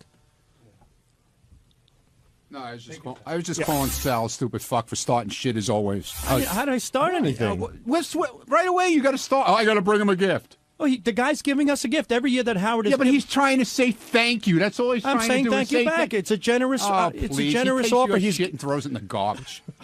That's what. All right. Well, listen. If you don't want to get Howard a gift, you don't have to. I get him a gift, but I'm on a different level with him. Okay, you're on a different level with everybody. Personal with him. You're right? 2.5 feet high. We have a different thing going. Yeah, Ronnie protects him from people like you. Well, I work here now, so it's a little different. I've always gotten him a gift, no matter what. Secret Santa, Schmata, whatever. I always get him a gift. Okay, even if he likes or he doesn't like. So then, I'm the stupid asshole for doing something that you do every year. Yeah, because you're just, you're just trying to kiss ass. I'm not kissing ass. The guy is spending a lot of money for a dinner, and I feel okay. So everybody take him to dinner. Have you gotten a gift? If you feel that's fine, I'm in with it. I'm down for that. I just thought that the guy he's spending a lot. He doesn't like gift certificates, so you can't give him one to go to dinner.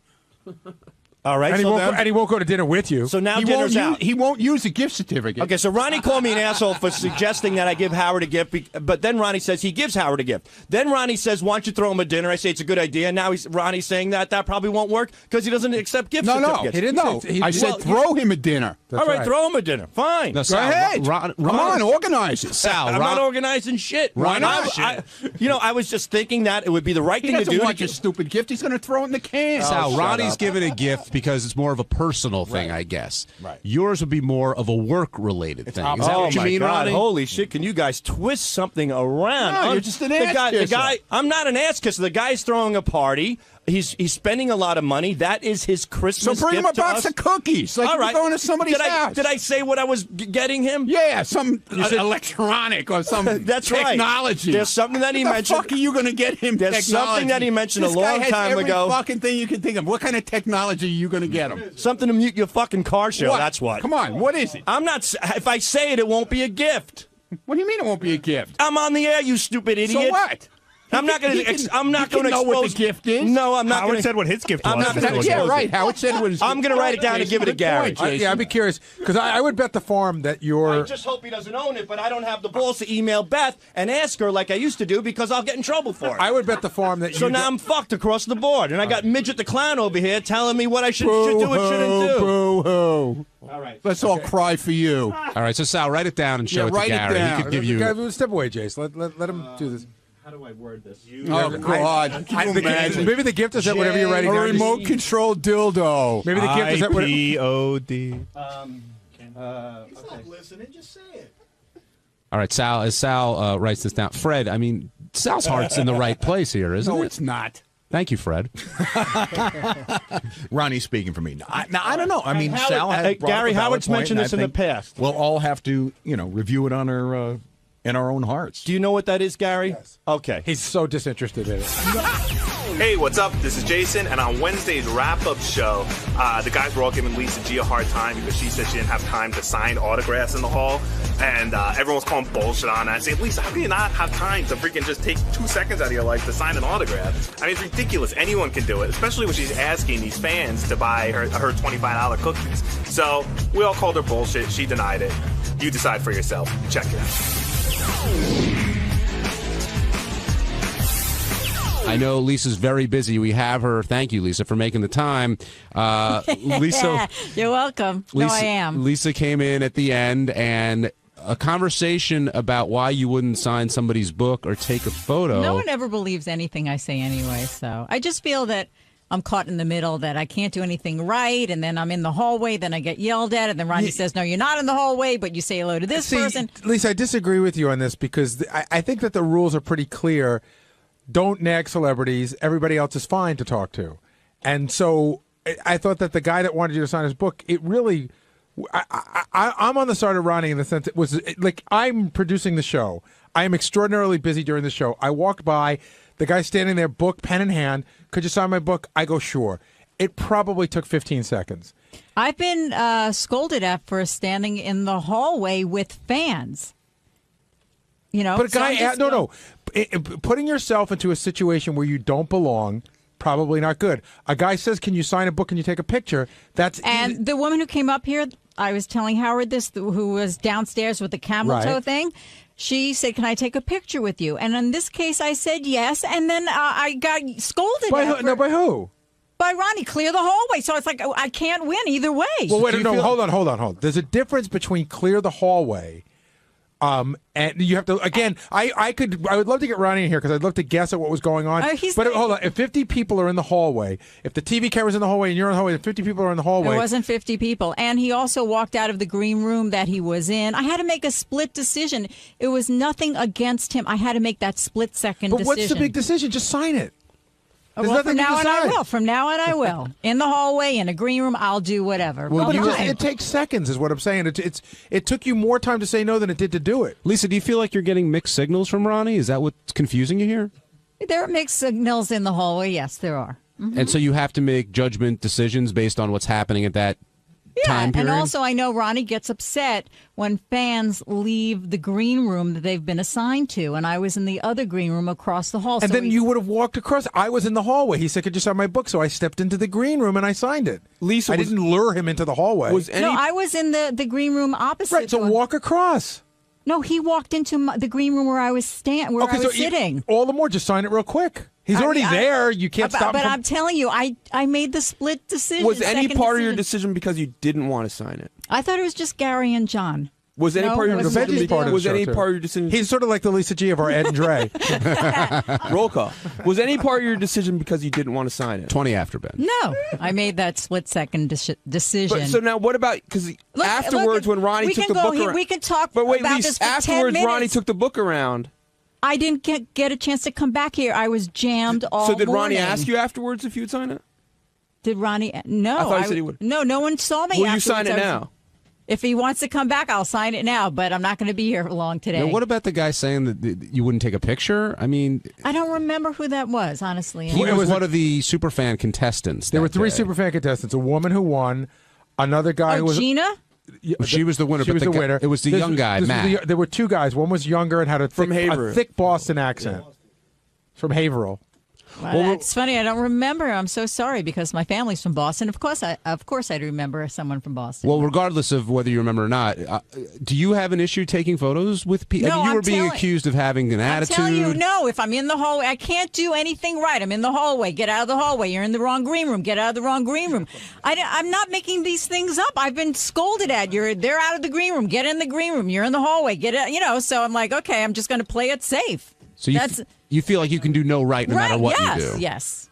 Now, do you think that, Howard implied that maybe you feel you're a little too, No, that's like not you're it. above or you have some type of attitude? Or No. If anything, I was trying to explain that I have the utmost respect for, let's say, someone like Artie. It's his book signing, and people are asking me to sign his book. But you're a part of Artie's life. And I understand that, but at the same time, like I was explaining today, I had to get back to do my work Well, here. that's different. That's one thing. But do you feel funny signing? Would you feel funny signing Artie's books?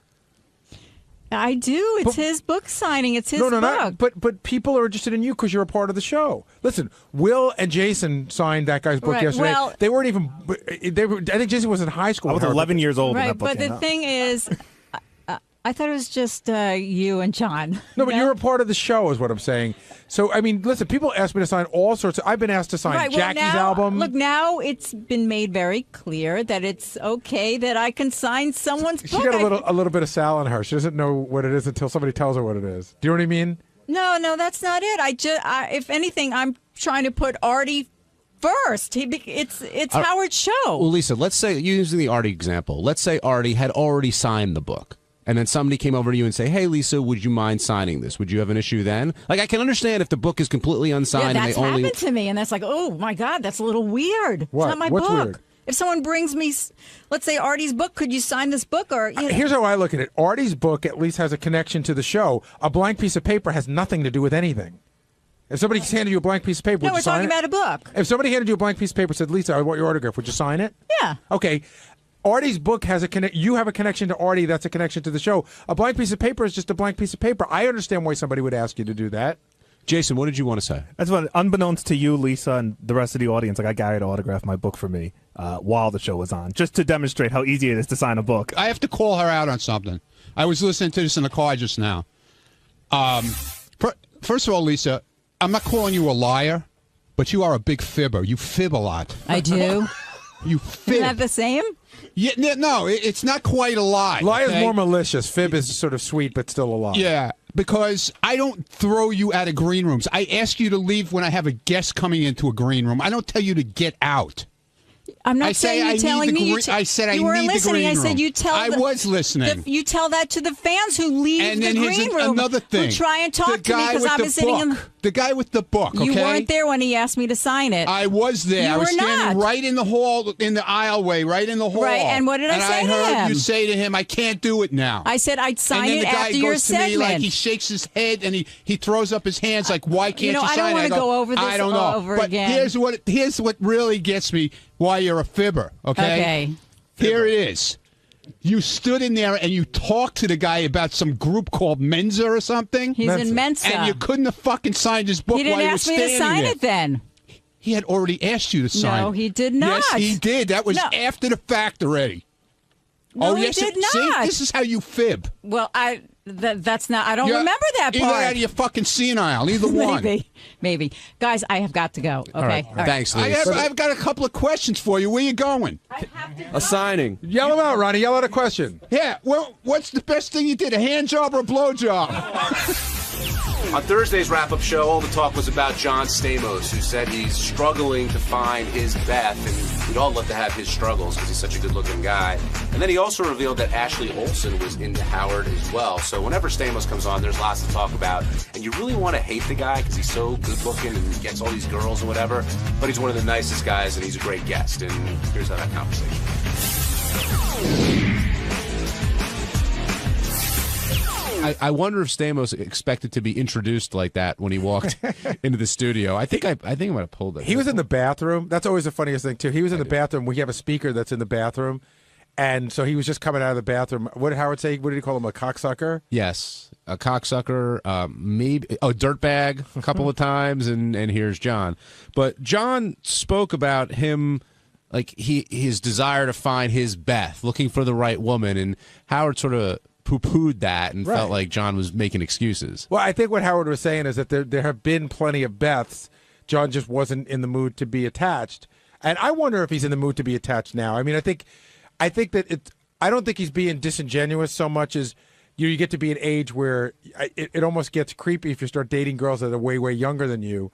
And so I think in his mind he would like to be attached, but I think if push came to shove, I think he still likes being single.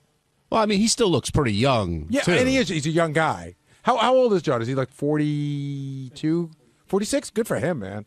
We're 2 years apart. Hard to tell. And Robin says that off the air, Stamos said he would bang her, and she said no because of his track record, and the numbers are just too high. I don't think anybody believed her, did you? No, and then somebody brought up the Jim Florentine thing, right? Which is? Jim had some numbers.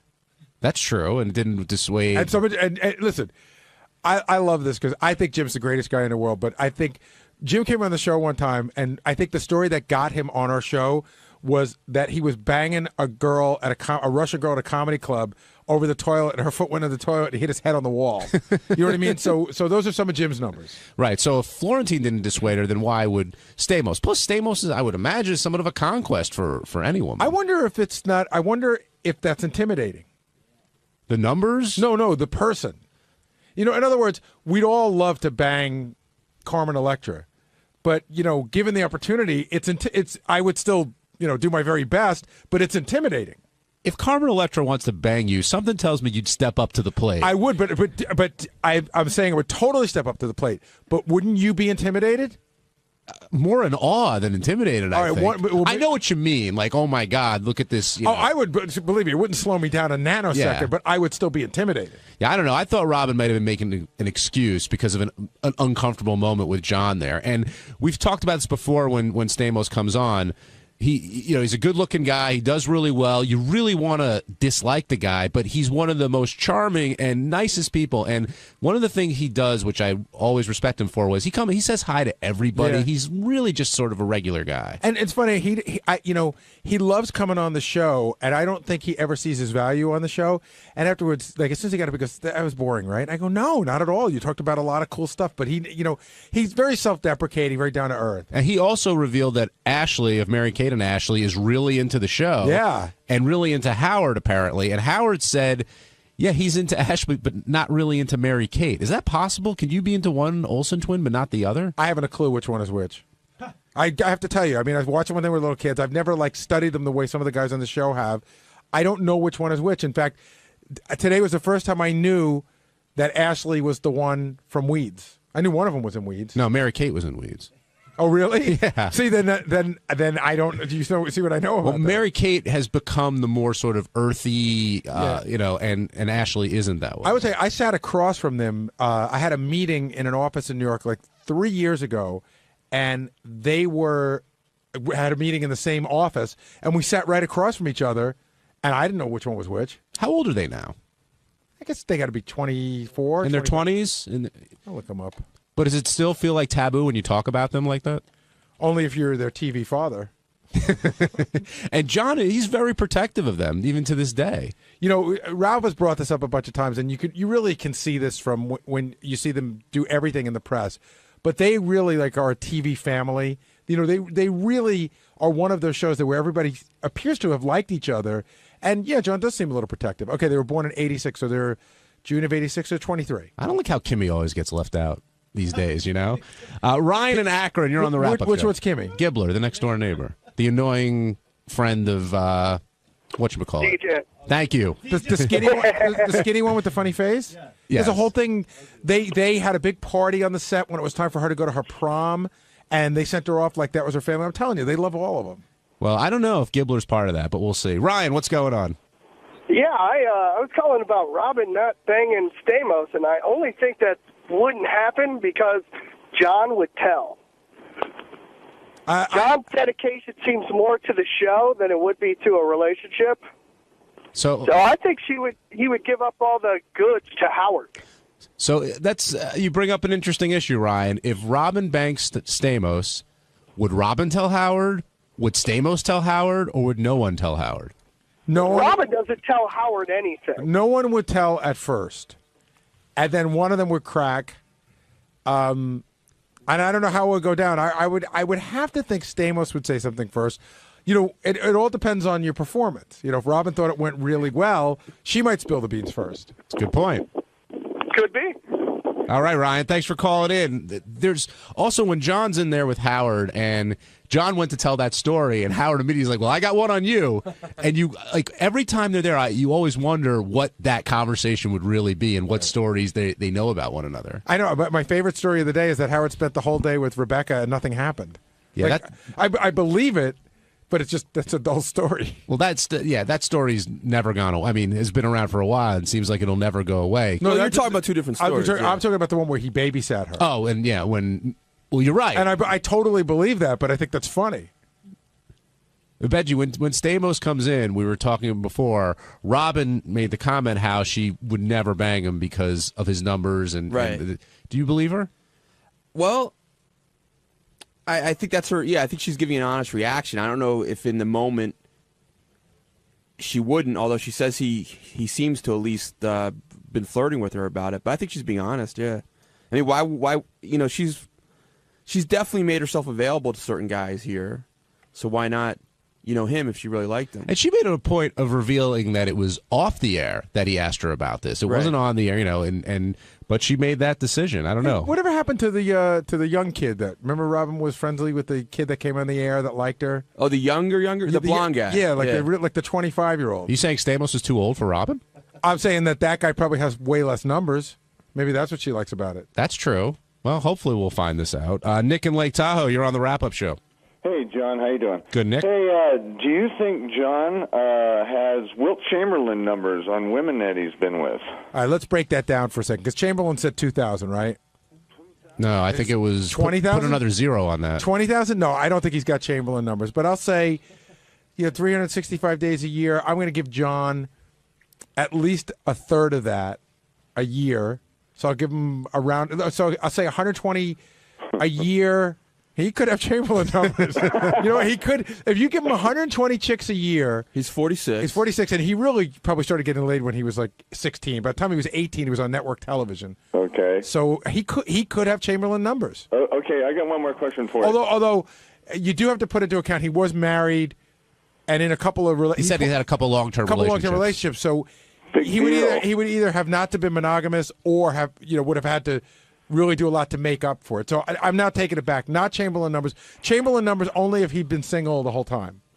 Okay, I asked him today how many women was he with one time in one day, and he got kind of squirrely on that question, and he couldn't really answer it. Could you guys see him or his expression on his face? He couldn't really answer it. You guys answer that? Nick, I wasn't looking at the monitor at the time, so I genuinely can't answer it. But I would have to imagine, here's the deal. John is in Bye Bye Birdie. He was on the show ER. He's in the Beach Boys. And John has, as a general rule, even though he dates a lot of women, there's women, he's a good guy. So I don't think he wants to start telling you that, he had 9 women at once. All right, Nick, thanks for calling in. And I don't know I'm just making that number up. I'm saying if that were the case. Yeah, I didn't see his reaction. Benji, did you catch anything? Yeah, I think he was being honest. Like, I'm sure it's happened. Just if you say in a 24-hour period, I'm sure he's had sex with one girl and then within 24 hours he's had another. But I'm sure of that. I was wondering if it was way more than that. Oh, really? Like, I was thinking if it was 3 or 4 to 24-hour period. I wouldn't be surprised if that happened, too, but I don't know that he was, really worried about that coming out. Yeah, I wouldn't be surprised if that number was high either. Yeah, I think it's one of those things that he doesn't want to sound like he's bragging about because he thinks it makes him come off. It's so great when you have to, claim you didn't have sex with a girl and no one believes you.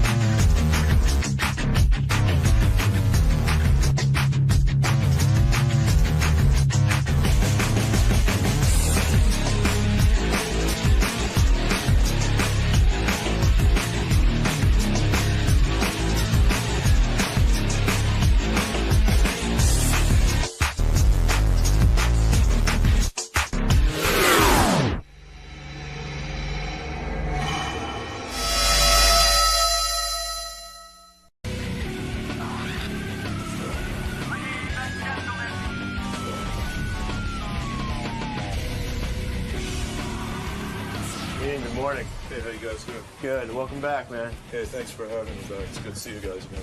So what brings you back to the show today? You got another book, right? Yeah, I've put out a book about Angie Jolie and Brad Pitt. There's too many stories about them in the press, and I wanted to get to the bottom of the story, behind the story, and find out who they really are.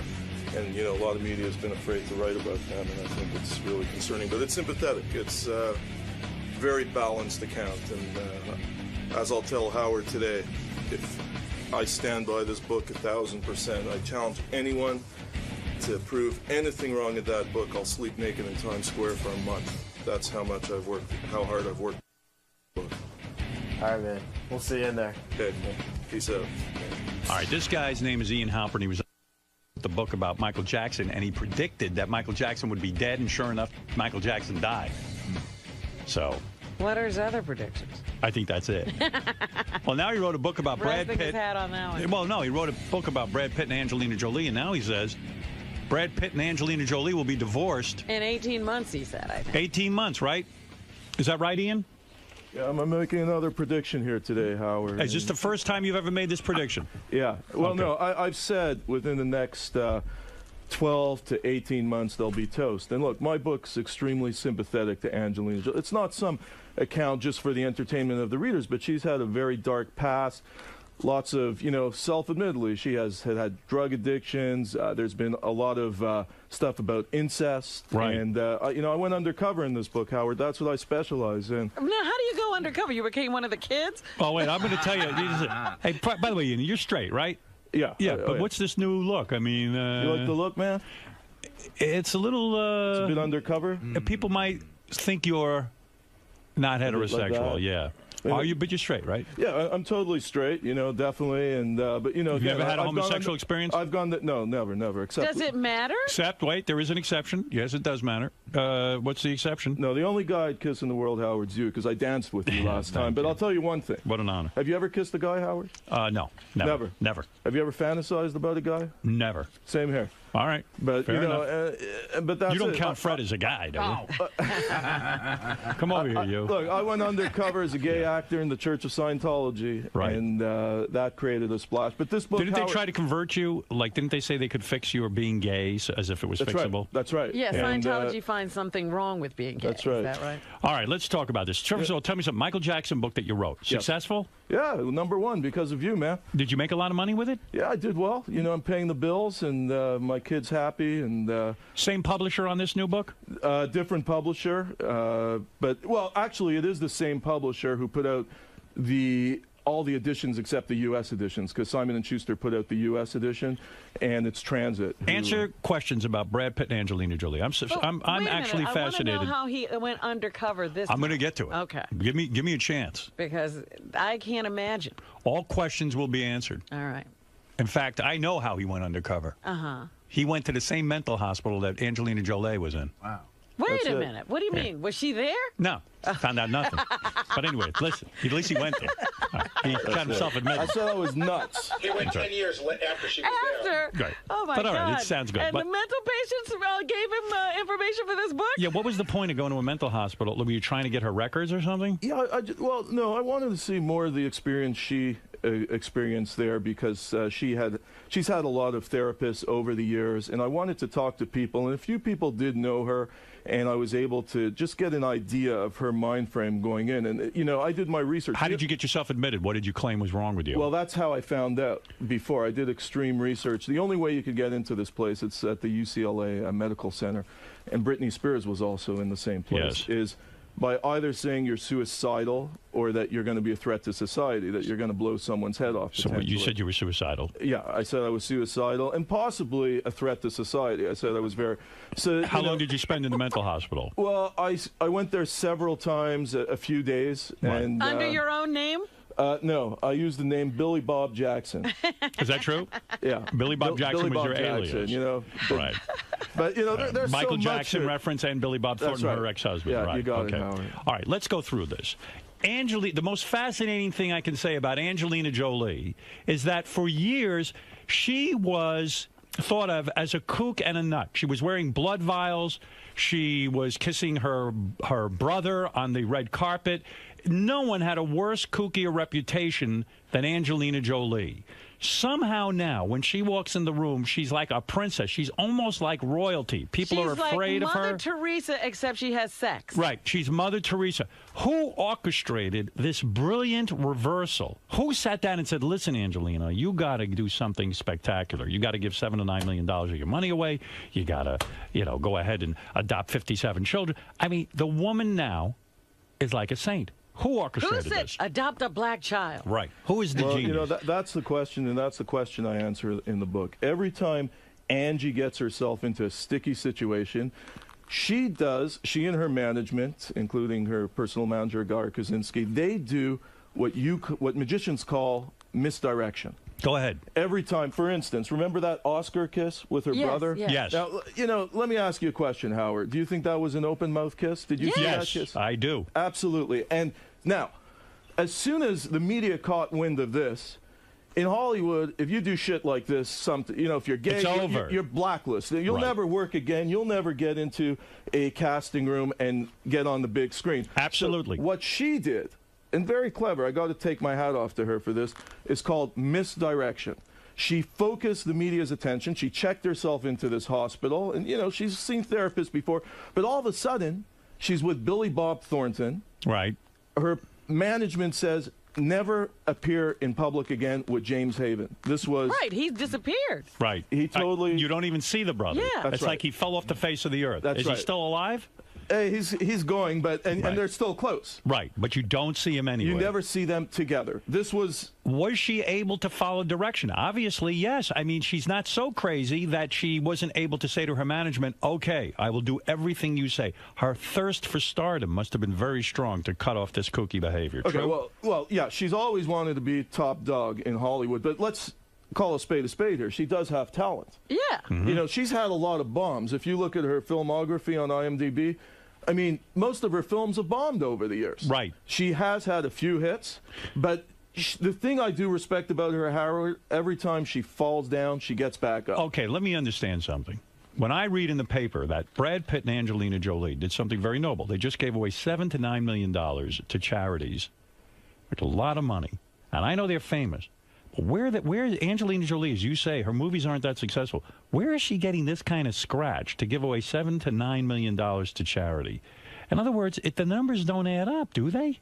Well, they sort of do, Howard, because you look at their, they do a film a year, they get about 15 to 20 million each a film. Yes. And most celebrities, when they give this type of dough away, it's for a tax write-off. Instead of giving it to the government, they give it away, and most aren't noble about it. Angie and Brad are actually more sincere than most other celebrities about their philanthropy. Is Brad Pitt miserable in his marriage? Well, look at him, Howard. Look at him 5 years ago. Look at him now. The picture, he looks like a wreck. Right. He looks like he's been driven over by a train, and he can't get... This is true. I saw a picture of him recently, and I thought, oh, my God. What has Brad happened? is falling apart. And you look great, by the way, today. Thank Every you. time I Thank come you here, very much. She's hot. Oh, man. Robin. Yeah, Robin. Yeah, Robin is like... I mean, thought you were talking to let me me. ask you a question, Robin. Yeah, the way you wanna Brad do- Pitt looks today... Yeah. No, Would you he's shag not, him? No. She looks, would. He looks like a derelict. Okay, so let's review. He was married to Jennifer Aniston. Was that a happy marriage? No. Yes or no? That was not? Well, they were in love. Was the sex good? No. It was not. No. How do you know that? Because you research. You were undercover. Over 900 people talked to my researchers. We've talked to everyone. See, Angie and Brad, they're taboo in the book world. They've tried to intimidate authors from doing books about them, and that's what drove me to do this. So when Brad Pitt hit the set of the movie that he did with Angelina Jolie, Mr. and Mrs. Smith. He had a hard-on from the get-go. Okay, so things heat up. They get married. Brad Pitt's okay with the fact that she's got 1 or 2 kids at that point, the Zahara and the other one. Yeah, Maddox. And then they start adopting child after child. Now, I'll tell you one They thing. only have 6 kids. 6. This guy goes from having 0 kids to 6 kids. The guy looks miserable. I mean, and you claim in your book They don't even take care of the kids. Right. They got a nanny. In So fact, why would let the me kids ask you a make question. Go ahead. miserable? One of the kids calls the nanny mommy, That's right, Howard. Now, so why do they have all these kids? If your kids would call someone else daddy, would you have some red flags? I would have a really hard time with that. There you go. And you know, Yes. I was on the Insider and Star Jones and all them. They're saying, no, it's okay. I said, dude, are you guys parents? I'm a parent. Right. If somebody's calling, you know, if my daughter is calling someone else daddy, I mean, it's gloves, you know. Yeah. It's time for I you will to step dig in in. the ring with them. I will hunt them down. Right. And it's And- time for you to step up as a man and say, I'm That's not right. being here enough. Yeah. So why does she have this compulsion? I still say it's great. She rescues these kids. But why the compulsion to keep having more and more children? What is Are that? they having more? Because, quite frankly, it's 3 and 3 at this point. I didn't realize that until I was reading some excerpts from your book. That's They have right. 3 biological kids That's correct. and 3 adopted kids. That's correct. And they're looking for more? Well, what has happened now is Angie has filed a request in papers to have a 7th child. Wow. But the interesting thing is Brad's name is not on those papers. Right. Ooh. Now, this is the first hint that... Trouble in paradise. Absolutely. Will they divorce? Well, they're not married. Oh, they're not married, technically. Yeah, they're Right. just... Well, they will separate them. They'll separate, and the kids is the main thing. Now, let me tell you, a lot of people came to me with stuff, and people close to them, you know. Some people were telling me Brad was enamored with Angie because Angie liked licking his crack. He never had that before. Right. I didn't put that in the book because Why not? I wasn't in the bedroom. I didn't see the smoking gun. Okay. But she said that's Lick what... the crack of his ass. Is that what you have to do? You know, But Yes, isn't that- Robin. but Ian, isn't that correct? I mean, as hot as a chick is, if a chick doesn't make it fun in the bedroom, that's it. You don't hold on to a Brad Pitt being boring in bed. Yeah, I agree with you, Howard. Look, it's about Does she bring 85 to 90% of the equation, and then the spiritual connection. Does she bring other women into the bed? There's no proof. You know, some people have said she's had affairs with women. She's definitely bisexual. There's no doubt about that. Right. But again, people came to me with all kinds of rumors, unsubstantiated, so I couldn't go with it in the book. So you don't know. And I'll tell anyone, I stand by this book 1,000%. If one person could prove one factual error in the book, I will sleep naked in Times Square for a month. No need to do that. Listen, it says here when Angelina Jolie was 14 years old, her mother allowed Angelina's 16-year-old boyfriend to live with the family. Angelina lost her virginity when she was 14 years old. That's right. The 16-year-old boyfriend moves in. They like to cut each other with knives. She says, it says in the book, I grabbed a knife, I cut my boyfriend, he cut me, we had this exchange of something, we covered ourselves in blood. That's true?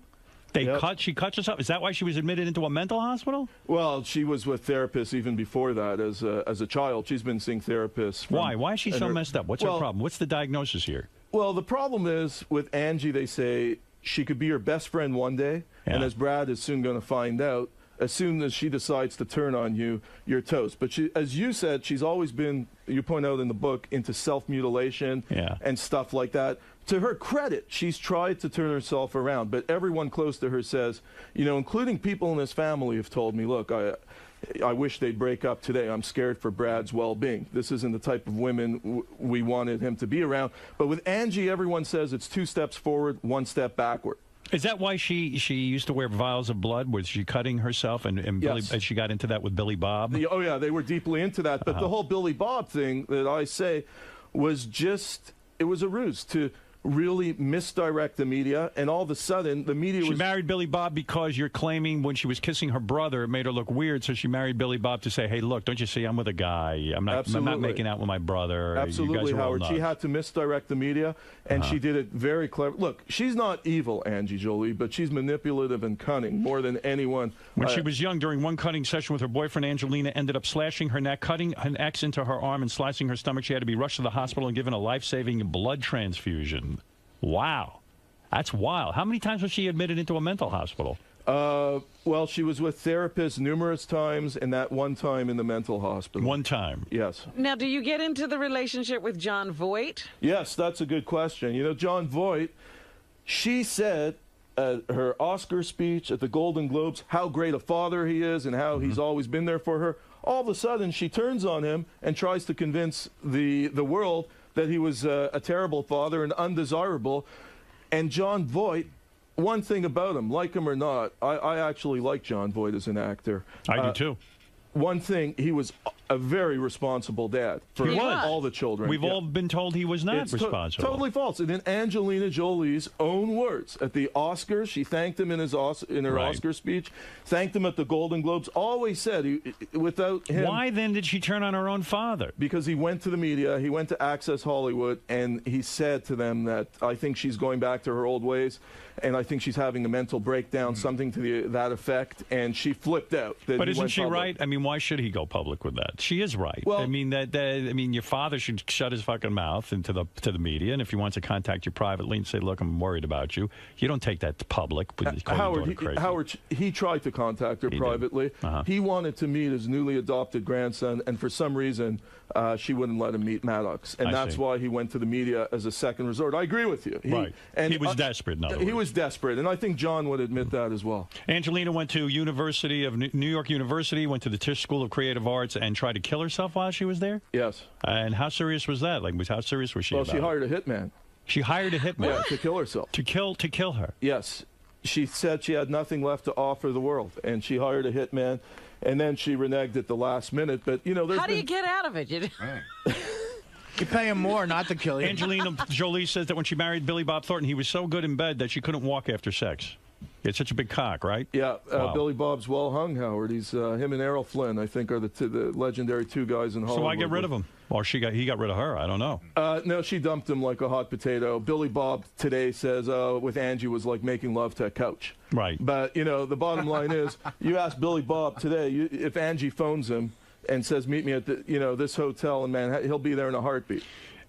Jennifer Aniston, there always was a rumor that she would never have children with Brad Pitt. You claim Angelina Jolie started that rumor. Yeah, well, again, there was a backlash, Howard, against Angie after she stole a married man. She has this fetish with stealing married men. She went after Billy Bob. He was engaged to Laura Dern. Right. And then she went after Brad Pitt. And apparently... I didn't put this in the book, too, because I didn't have extreme corroboration. Brad wasn't even her first choice, sources have told me. She had a couple of other married guys on her radar, but she went for Brad. And because of the negative publicity, she decided to turn it around and have her people spew some stories about Jennifer Aniston that were extremely false, that Jennifer Aniston didn't want to have kids. And Jennifer Aniston, like her a hater, she was definitely a victim here, and I have to admire her, the way she never came out publicly and said negative things about them. She dealt with it in a spiritual manner. She did a lot of yoga, and she dealt with this in an extremely classy manner. Wow. Well, there you have it. You claim that again, I said this earlier, that Brad and Angelina are so distant as parents that they call the nanny mommy one of the kids. And the other thing you point out is that there are like an army of nannies and help, and that they make them hide. Yeah. And that they never travel with all of the children at one time. Mm-hmm. It's all, smoke and mirrors. Yeah, they make sure that you see them in the best possible. They say the nannies sometimes have to crouch down and hide, or step out of the But if that's picture, the or case, hide in the car. Why do they keep having more children? Although I do admire the fact that they give these kids homes, but why do they have to keep doing this? Well, it's the only way Angie could rope Brad in. That was her master plan. She was always worried about losing him, the most desirable guy in Hollywood. Right. And the way to rope him in is by having more and more kids, getting him much more deeper into it. But, you give enough rope to these people, and they're going to hang themselves, and that's what you're going to see. Look at Brad Pitt, Howard. Again, this guy, he's gone from a GQ cover boy. I don't think he could even make the cover of Mad Magazine today, the way he looks. The way he looks. He's run down. pathetic. He's run down from all of that. Yeah, he's a nervous wreck. Do you think he's been faithful during his marriage with Angelina Jolie, or is he getting some pussy on this? Well, people told me he was at some event in Cannes, and he was all over this Sudanese model, and there's no proof they ever slept together. Let me ask you something, Howard. Okay. Angie Jolie, and I know you're faithful in your marriage, and you're a very honorable guy, and I respect that, but do you find her hot? Yes. You do? Yes. And even in her state today, have you seen, she looks a bit emaciated. She's a little today. too thin right now, but she's very, very hot. And if she's getting it on with other chicks in front of me, and she's licking my ass crack, you're a happy camper. That's happy. I'm happy. But, Happy Howie. But you introduce all those kids? Would you let I'm her not lick happy. your crack? Please, no. Of course you I've would. never. No, I find her nasty. Nasty is what I like. Don't you find her a bit skanky? Yeah. No, she's not the exactly. type of, and That's you love what that, he Howard. loves. Of course. Of course, she's a dirty girl. She's dirty, filthy. Is she your number one pick No. in Hollywood? No. Who is? Number one in Hollywood? Yeah. Let me think. There's so many. So many hot chicks in Hollywood. Yeah, but who's the first one? If you could just take your pick. Jeez. Not Angelina Jolie. That Megan Fox ain't bad. But there's other ones But she's I a like. wannabe, don't you think? Yeah, she's a Fox wannabe. is- Yeah, and she's kind of dopey. Angelina Light is what she is. Yeah. There was someone I saw the other day I thought was really good Well, looking. sometimes you'll say Kate Beckinsale is Yeah, really. that's the one. Yeah. Kate Beckinsale. She's hot. Yeah. And classy. She's the type of woman you'd be comfortable taking home to mother. Not my mother. Who is this Kate Beck? Where's Beth? Does Kate Beckinsale eat ass? I don't know about I haven't done Can her you do a yet. book on that? Yeah, maybe Kate All right, Beckinsale. look. We'll sell 3 copies. The gentleman's But name. did you get to actually sit and talk to Brad and Angelina at any time? I met them both, but undercover. I met Brad, in 204. I was on the red carpet of the Ocean's 12 premiere. I went undercover. And I said right then and there to this woman who was working with me on a film, I said, they're toast. Where's Jen Aniston? Why wouldn't she be at this premiere? Star-studded. And she was saying, oh, they're so in love. I said, I guarantee you they'll never be in public again. And I was right as a couple. Isn't it true you disguise yourself as a Vietnamese orphan and try to get adopted by Brad Pitt and Angelina Jolie? That's the next one, Howard. Yeah. That'd be brilliant. That would have been. Let me tell you something. Angie Jolie, again. This book is not sensational like the tabloid for the entertainment of my readers. Right. And it is a fair, balanced account. But one thing I guarantee you, I know at this point Angelina Jolie better than Brad Pitt does. He barely knows her. Brad Pitt should be the first guy in line tomorrow To read when the this book book? comes out to read this book because he's going to run for his life. Wow. He's going to get out of this in a heartbeat. Really? Because when he reads what's going He has on. no idea what he jumped into bed with. This Really? guy was thinking with his cock. Right. He wasn't. This guy. It was all emotion. After 2 years together, reality started to sink in. He started to get to know who this chick really is. But how close did you get to them? You didn't talk to the brother. You didn't talk to the father. You didn't talk. How close did you get? I got very close. You listened to our show and I talked to Quentin Tarantino. Exactly. That was the smoking gun. No. Ian Halpern's book, Brangelina, is in stores tomorrow. We got to big make day. this number one. Howard, last time you made it number one again. And this chick Palin, man. My book is 1,000 times better than Palin's book. I'm not saying, You've got all the facts. You do. I see. We here. got to knock Palin off number one here, Howard. Have you heard from their lawyers? They say, hey, listen, you better get this right or we're going to sue you. Well, they know my track record. Right. I've been through this drill 14 times before, and I'll stand by any fact in the book I will prove, and the truth will prevail. And if their lawyers want to come after me, hey, I have an army of lawyers, too, who are just waiting for them. And, the key is they have already threatened a bodyguard. Tried to write a book about them, Mickey Brett, and they threatened him with all kinds of legal action. So that book never came out. You stood up to all the threats. Oh, yeah, man. you're not they're not afraid going to of stop me. anyone. That's... Right. Do you think you're this era's Kitty Carlisle? No, I'm just doing my He looks thing. better in a dress. Yeah, that's... Big Tex, you're on the air in Amarillo, Texas. Go ahead. Big Tex. Howard, good to talk to you. Listen, Ian, big fan. You do a terrific job. I love your undercover work. I was wondering if you and Howard could recreate my personal favorite moment from 2009 and do another dance. Why did I dance with you? I don't even remember. It was the Michael Jackson thing. What were you showing me? The moonwalk? Yeah, Oh, the there it is. moonwalk. Howard dances. I asked Howard. I told him. There it is. It's on the screen. Yeah. I told Have you Howard. gone Hollywood since your first book? Look how normal you look there. That's why I did. And now you've come in with these wacky glasses and that jacket and the tie. Hey, man, you know what? I got to get a happened to bit you? more wacky. I'm afraid Angie's going to knock me off soon, so I better really hide my punim here, Have you gained weight since your other book? Because I'm looking at the... do I look a bit chunky? You look a little bit chubbier. Yeah, maybe I got to get back into the gym, I'll dance with you. What do you because, want to dance to? Give us a song, I'll dance with you. Sure. Yeah, sure. Let's have a, I don't know, bit of... you have something from Billy Bob Thornton's band? No, I'm not dancing to that. Oh, come on, Howard. What else you got? What else Billy you got? Bob, man. How about Miley Cyrus, USA? I'll do the Robin version. The new one. I like that. Howard said he didn't like Jackson's music. And he said, I asked Howard if he ever danced to the wedding. He said he never dances to Beat It or Thriller. No. But then when you danced, he said it's not too bad. I don't, it was all right. I just don't, I'm not a big Michael Jackson fan. But I don't know what I feel like dancing. Now I don't feel like dancing. I'm not in the mood. Here you go. There we go. Come on. Here we go again. It's kind of a See, that's what you were doing last time. I do the same thing every time. I'd like to get Robin in here today. Are you going to dance, Robin, with me the tango? I'll teach you the tango. Come on, look at me when you dance with me. Don't look at Robin. You want to be gay? Look at me.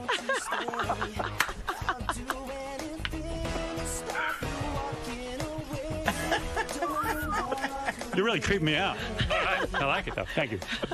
Man, Sit down. Howard's got, we're doing all this because Howard's on Dancing with the Stars. If Donny Osmond could win it, this guy's Brad Pitt and Angelina Jolie ought to dance with you. They would like you a lot better. Well, I'd like to Ian, get a congratulations dance with Andy. Hey, thank on you, your new Howard. book. Thank you for having me. The book is and, called Brangelina. It's in stores tomorrow. Have you learned anything, Robin? I think I have. Yes, definitely. So I don't know how true it is because he never told me how close he got. Well, no, I really I did learned get that to all Ian the, gained some weight. I got to all the friends. I got to everyone. I never interview the two main subjects because they just spew all kind, whatever. They don't want to cooperate anyway. Spin doctoring, but I everyone's just close wondered to if them. you got some up close and personal time to observe them. Oh yeah. No, I followed her in Montreal when she was filming there. I followed him in L.A. But the key is to get all the people around them. I interview so many people who worked on films with them over the years and who worked in their camps. I followed them to France. I went undercover as a paparazzo in France at the Chateau Miraval. That's the big estate that they rent out. Yes. And I went in the woods. I was, like a football field from the house. Yeah. And, while everyone ran to Nice when she gave birth to the twins, I stayed at the Miraval because I knew all the employees, that would be their time off. And that's when I got to befriend the employees. See, everyone went the other way. I couldn't give a hoot about the twins being born. I mean, everyone would get that story. So I stayed. I was the only guy to stay behind. And what did you learn? You stayed behind, and what did you find out? I learned they fight a lot. That they fight a lot. Yeah, they're not compatible. They have so many different issues, everything from politics to the way to raise the children, from the color of the clothes they wear. Wow. And that's, that makes it tough. They're not complete soulmates. Look, I know Brad Pitt's probably listening to this today. Probably is. And Brad, look, be a man, admit it went wrong. Take care of Angie. She's actually a good woman who's trying to do good. Most celebrities, when they're doing charitable causes, they're not sincere. Right. But she's sincere. She cares. She goes to war-torn countries. She spends time. She puts herself... I admire what she does. Yeah, me too, man. Yeah. But when it doesn't work, it doesn't work. Brad looks terrible today. Right, get out. He looks so beat up. So Get he up, needs man. to save himself. Right. Yeah, he needs to save himself. Let her take care of the kids. Give him visitation rights, and he needs a complete makeover. All right, Bobo, go ahead. You're on the air with Ian Halpern. The book is called Brangelina. It's in stores tomorrow. Go ahead. First of all, it's a pleasure to talk to the king. And it doesn't sound like he has a single fact or has been up close, personal talking to anyone who has any real. Sounds like he's got it all. To be honest, he sounds very ill-spoken. He's a great dancer. They're going to be toast. Do authors... Are all of those first kids... of all, let me address this guy. Go ahead. First, if you could do it better, dude, I'll be the first guy to bow down to you. Okay? No, let me finish here. I heard you. If you could get out there and do something better, but get that book tomorrow. If you could prove one thing wrong in this book, I said I will sleep naked in Times Square for a month. Where did you learn to dance? I think from you. Yeah. The first time. Is Brad Pitt officially the father of all those kids? Well, of the three, there's the three adopted, biologicals. Yeah, the three biologicals. What about the three adopted? Is he the father of all those three kids? Well, it's not known officially because Maddox, for instance, the real father, according to the papers, is Billy Bob Thornton was supposed to be the father. I mean, we don't know. You don't know. But it doesn't matter to me. The signature on the papers doesn't matter because he's been there from the get-go. Right, so he's thought of as the father. Yeah, he's thought of as the father. All right. Well, there you go, Robin. The book is called Brangelina. Yes, it's named after my cat. That's right. That's your cat. That's a nice cat. And I wish you luck with it. I mean, I don't know. I mean, you just make sure you get the facts straight, and that's it. They're all straight, Howard. Okay. And, you know, Who's your next victim? Who's your next victim? Subject. I'm not going to tell you. I like when you walked in, you said, gee, I actually make Angelina Jolie look good in this book. You have her in a mental hospital. You have her cutting herself with blood. You have her making out with her brother. Doesn't sound very good. And what, you mentioned incest before. Were you just specifically talking about the brother, or were you talking about others? No, the brother. They were extremely close for so long, making out in public places. And again, she didn't realize what she was getting into. There's two things in Hollywood, Robin. If you're openly gay or any hint of incest, you'll never work again. You know, that's why we see all these beards for the Hollywood stars. I mean, you know, there's one guy. Don't mention names. 3 out of 4 people, actors in Hollywood, he said, are gay. 3 out of 4? Yeah. Well, acting itself is gay, of course. Yeah, it is pretty gay. Of course it's gay. You know, but... That's why Artie left. He had a career No going. place for Artie in acting. They said, you must be gay. They asked me to leave. Yeah. All right, well, listen, Ian, you've said it all. But one last thing with Artie. I mean, Artie's clean, right? Artie's clean? Yeah. Do the book on Artie. I listen to clean, what he's but doing. Artie, who knows? You know, 6 kids. Yeah. Would you be doing, you know, drugs around 6 kids? Yes. I would have to do them somewhere, not in front of the kids, though. Right. I That's mean- a lot. That's a lot to take on. But you know you'd be doing them. Especially when you're Brad Pitt, you know, and you could be doing anything you want in life. Now he's watching kids all day. But yeah, he's roped in. You know, and this is He's the case. roped in, There's a famous quote from Mae West. Is he dumb because like he got himself into something really stupid? I Yeah. mean, he's Well, he dumb. was thinking, you know, with his belt, below the belt. Right. Yeah, I wasn't mean, lots of thinking guys get upstairs. into He stupid was really- things, right? Yeah, you're not kidding. You know, but this is the way this is going to play out, and it's Mae West, one of my all-time favorites. She says it's not good girls gone wrong; it's bad girls being found out, and that's what I think is going to happen with Angie. You know, these people got to split. Would man. Jennifer Aniston take Brad back if he said, "Please take me back"? No. She will not. She's disgusted. You know, the tabloids insinuate that they're going to get back together. Right. But that's totally false. She's disgusted by what he's done. And the fact is, she has said, you know, it doesn't interest her to sleep with someone who has been with Angie Jolie. She'd make him wear like 6 condoms. Wow. Implying that there might be a disease. Yeah, she's been around the block. I see. All right. Well, there you go. There you Is have it. Angie totally faithful? Well, we don't know. You know, the bodyguard said he accused her of having women when Brad was gone come over and that she was possibly cheating with others. She loves women, man. She was with this model, Jenny Shimutsu, and they were having an open affair for a long time. I think she likes women more than men. Wow. You know, I think she takes out all her anger on men because she has this thing about John Voight, and it's like to get back at men, you know, and it's all hot. through John Voight. I love a woman who goes down on other women because they're angry at their father. That's cool. And that's not cheating, having other women come over. That's No, not really. Ian Halpern's book, Brangelina, in stores tomorrow. I got to take a break. Thanks for coming in. Always a pleasure, Howard. Thank you. Who's next on your hit list? He said. September 2010. That's when it's coming out. What is it? And I can't say it, Come Howard, on, but, give me a scoop. But say it right He now. must be still undercover. Tell me you right know, now. I just can't say, but it's Gary Delabate? You got it. Come on, who is it? Are you undercover right now and it's me and Robin? No, I wouldn't touch Howard. He's the king of all media. Thank you. know, I'm from Canada, man. When I tell them I'm going on Howard Stern, like, you know, they love What Howard is in your next Canada. topic? Can't say it, Howard. Say it. If I say it now, Say it now. I won't be able to write the book. Yes, you will. No, I can't say it, Howard, but it's a good one. All right. Is it Tiger Woods? Woods is good. Woods is good. Do you think he's cheating on his... Absolutely do. You do? Yes. So you might as well go ahead and do it. How can he cheat? She's hot, man. Since she's hot. Again, 2 kids. He's out on the road. Do you see the chick that he's allegedly cheating with? That's got to be the hottest chick I've ever seen. She's not hotter than the one he's with now. The one have you seen? You know. But if she's licking his ass crack.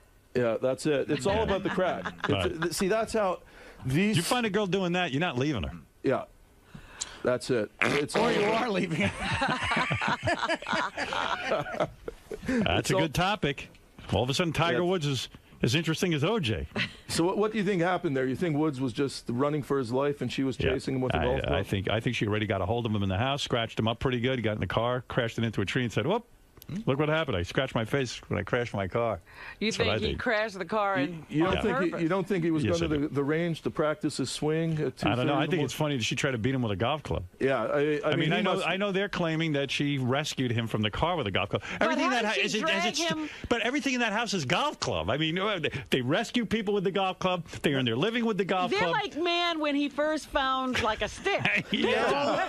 Like, what do they just have a golf club everywhere handy? Like, what is she doing with a golf The club? golf club is used for everything. I'm on the radio. I don't walk around with a microphone all day. But how did she Yeah, free that's- him from the car from the back windows?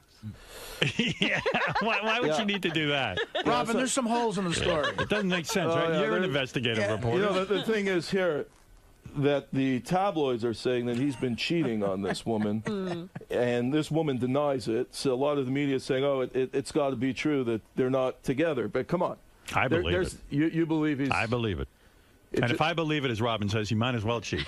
Yeah, you see, she's Swedish. Because once you right? lose me, you lose America. Yeah, they say about Swedish women that they're hot, and that after a couple of years too, it wears off. I know a guy who was married to a Swedish woman. Why hasn't up he in taken her? Canada. Why isn't she taking his last name? Did you ever ask yourself that? Yeah, that's a good question. It is?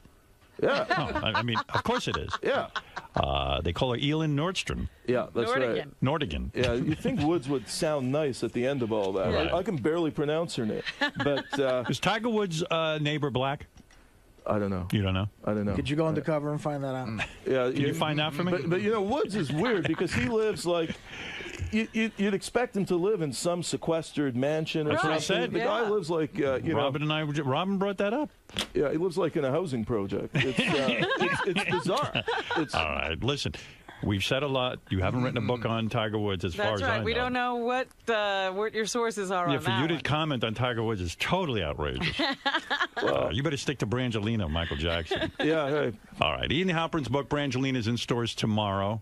Obviously, he's excited about it. He's worked all of 2-3 weeks on this book, and he wants to get it out as quickly as possible. Congratulations. He was a football field from their house in France. Think about it. That's it. That's right. That's the key. That's the key. Was that the key to the book? No, the key to the book. Well, actually, you know, a day later, Brad came out and was chasing a couple of paparazzi who were right next to me, and they got in a scuffle. There you go. You know, he knew we were all there. Yeah.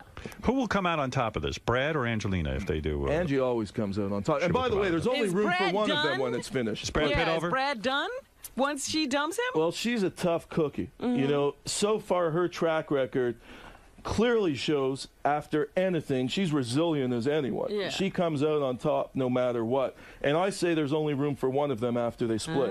It's like Jen Aniston and Brad. Yeah. Yeah, Jen Aniston, sure. We don't hear about her much. It's Brad Pitt who's number one guy. I see. And in this case, there's not room for both of them. All and right. it's going to be Fair enough. who's able to command the most power in Hollywood and Yeah. probably the drawing power. And who's going to who will go to see Angelina or Brad more? Who do you think will be more popular on the silver screen? That's all it boils down to. Jeff the Drunk, what do you have to say about this?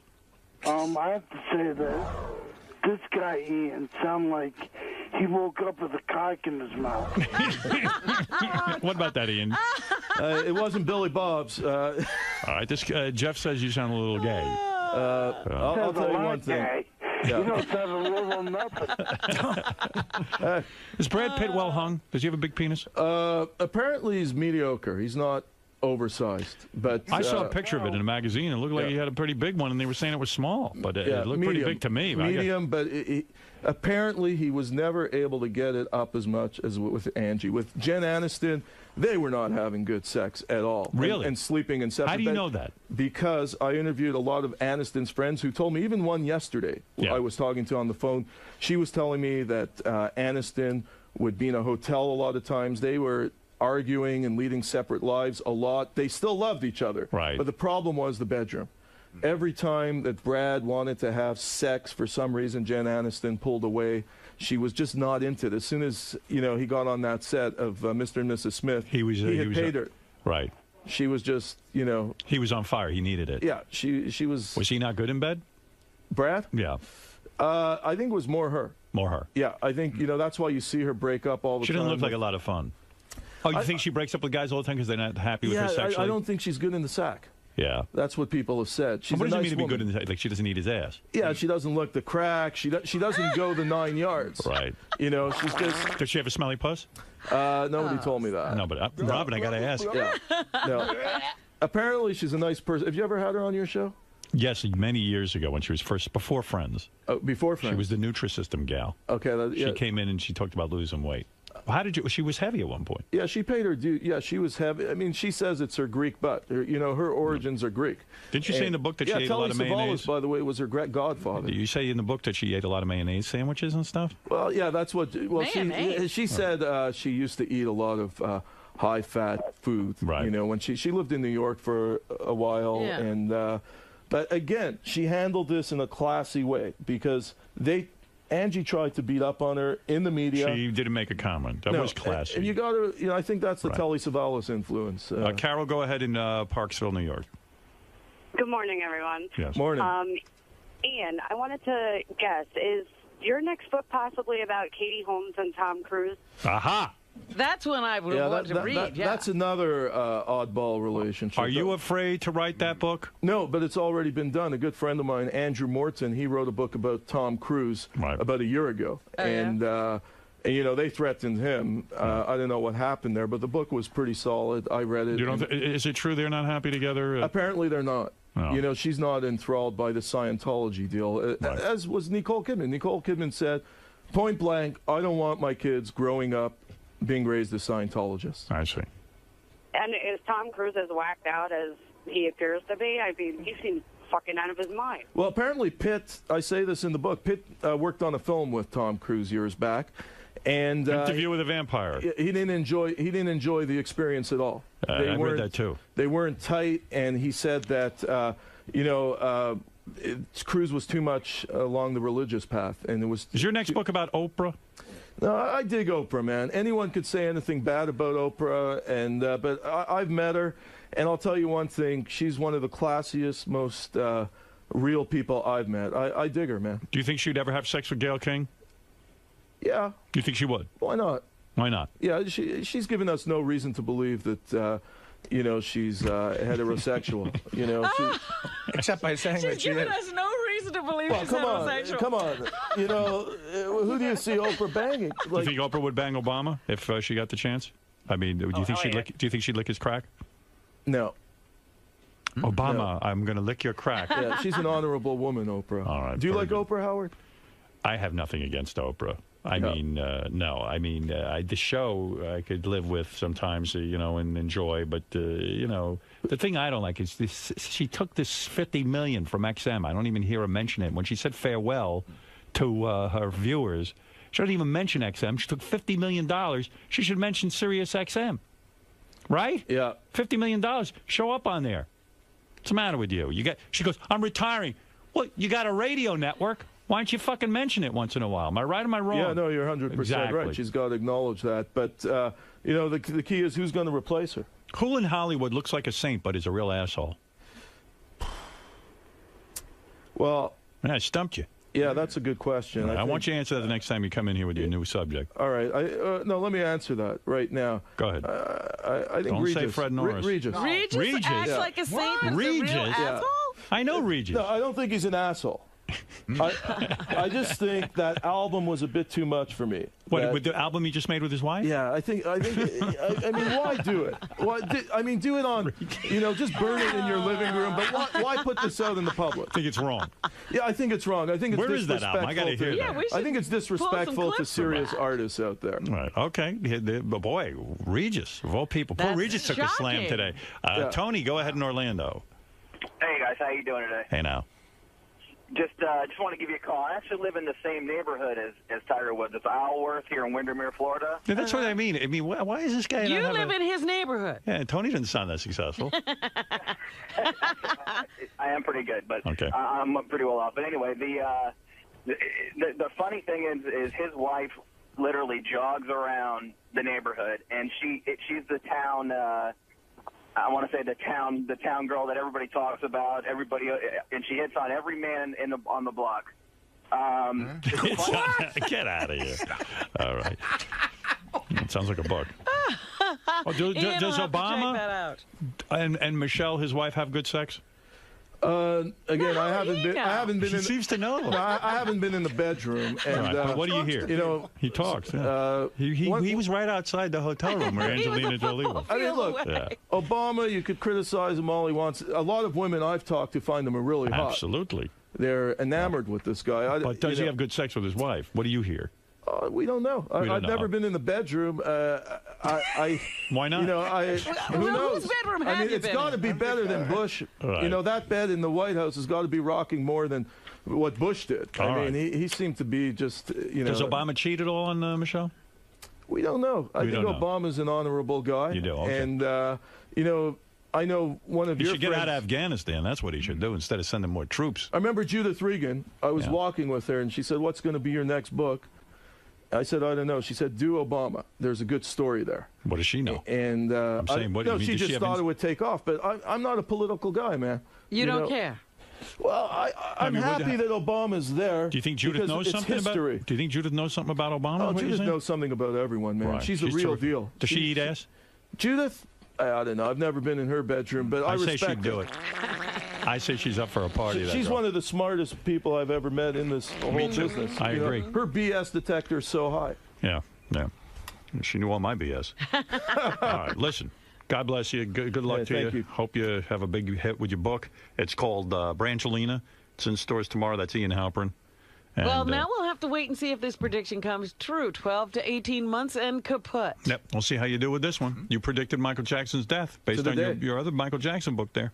And regrettably, I know. like Jackson. But You I'm not like you. didn't I sound like really did like Jackson. But, you know, the bottom line with Jackson, let me tell you one thing. If they would have listened to me when I made that prediction and not dismissed, my prediction went all over the world. They dismissed it and started booking him 50 shows. Right. They should have checked this guy into hospital with legitimate doctors. Yeah, He why might don't still more be people breathing listen to today. you? I don't know. I don't get it. They're learning, you know, but Michael Jackson was the greatest, and I think he'll be missed forever. All right. We got to take a break, Robin.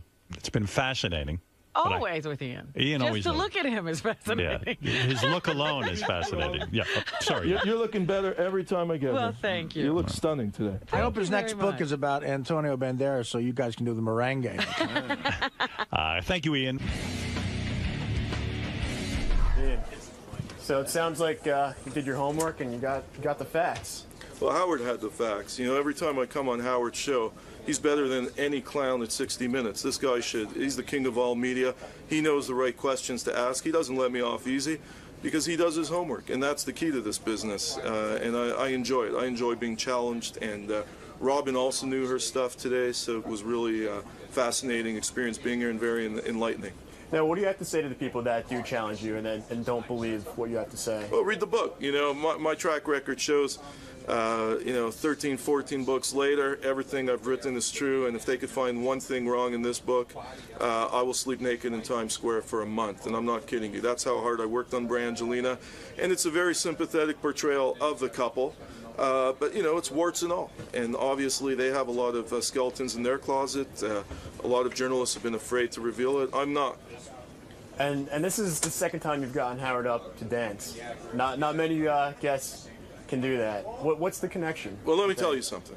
All right, Stern, Dancing with the Stars should target him right now because he can actually dance. I'm not a dancer. He actually has some good rhythm, and I think he would kick Donny Osmond's ass in a heartbeat. All right, man. Thanks for stopping by today. Peace out, everyone. Thank you for having me.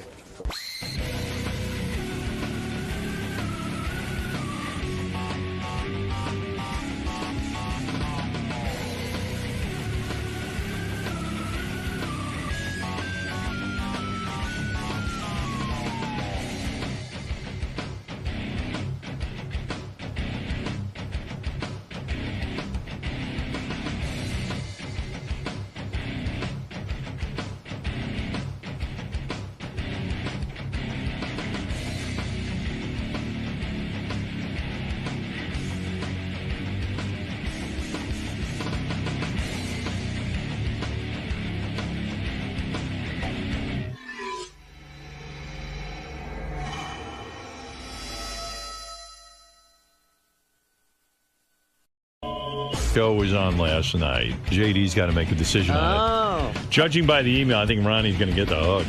Well, I don't know. It's all up to JD. Listen to this. Here. JD was right again. The auto show tonight blows. And is in fact the most boringest show ever. Bury this show with Ronnie and this is a terrible comment. Oh no, dude, they didn't go there, did they? That was bad. Oh, I didn't dear. read this ahead of time. Yeah, I won't read that. That's not nice. Yeah, that ain't it. Okay, no need to get personal. Right. Our fans can be vicious. I only caught the second half of the show, but that was more than I needed. Here are the problems. Your audience does not care to listen to this. 2, they have such little to talk about that they have covered the same stuff several times on the different shows. 3, the only so-called experts are from the car dealership, so their advice is skewed to help them and not the car consumer. For example, they tried to sell that extended warranty as a great idea. 4, the broad on the show is an annoying know-it-all. Can't you just bring in the Sibian to make her interesting? There may be an audience for this garbage, but surely not on the channels run by the king of all media. This one says, JD, you don't have a hair on your ass if you don't cancel this shitty show. What has changed? It is unlistenable. I'm 30 minutes into it, and I'm out. Did JD pull any clips? I believe you did. Did you pull clips? I pulled clips. Did you listen to the whole show? I listened to the whole show. Well, that seems to be an improvement. With all the talk about the Ronnie Carr We'll show, see. I would tune in and check it out. I quickly turned the channel back to 100. I would rather listen to Nails on a Chalkboard than this horrible show. I got to tell you, there's not one positive email. Not one. But do you think that's because everybody loves seeing Ronnie miserable about not having his show? I don't know. It seems like people were really trying to like it. And, they like Ronnie. There was actually one email that said that they thought that the show was pretty good and informative, but he must have changed it for the worse because now this guy doesn't like it. Oh, by the way, the couple who crashed the White House, they're on the Today Show this morning. So they must have paid the money, I guess. I don't know.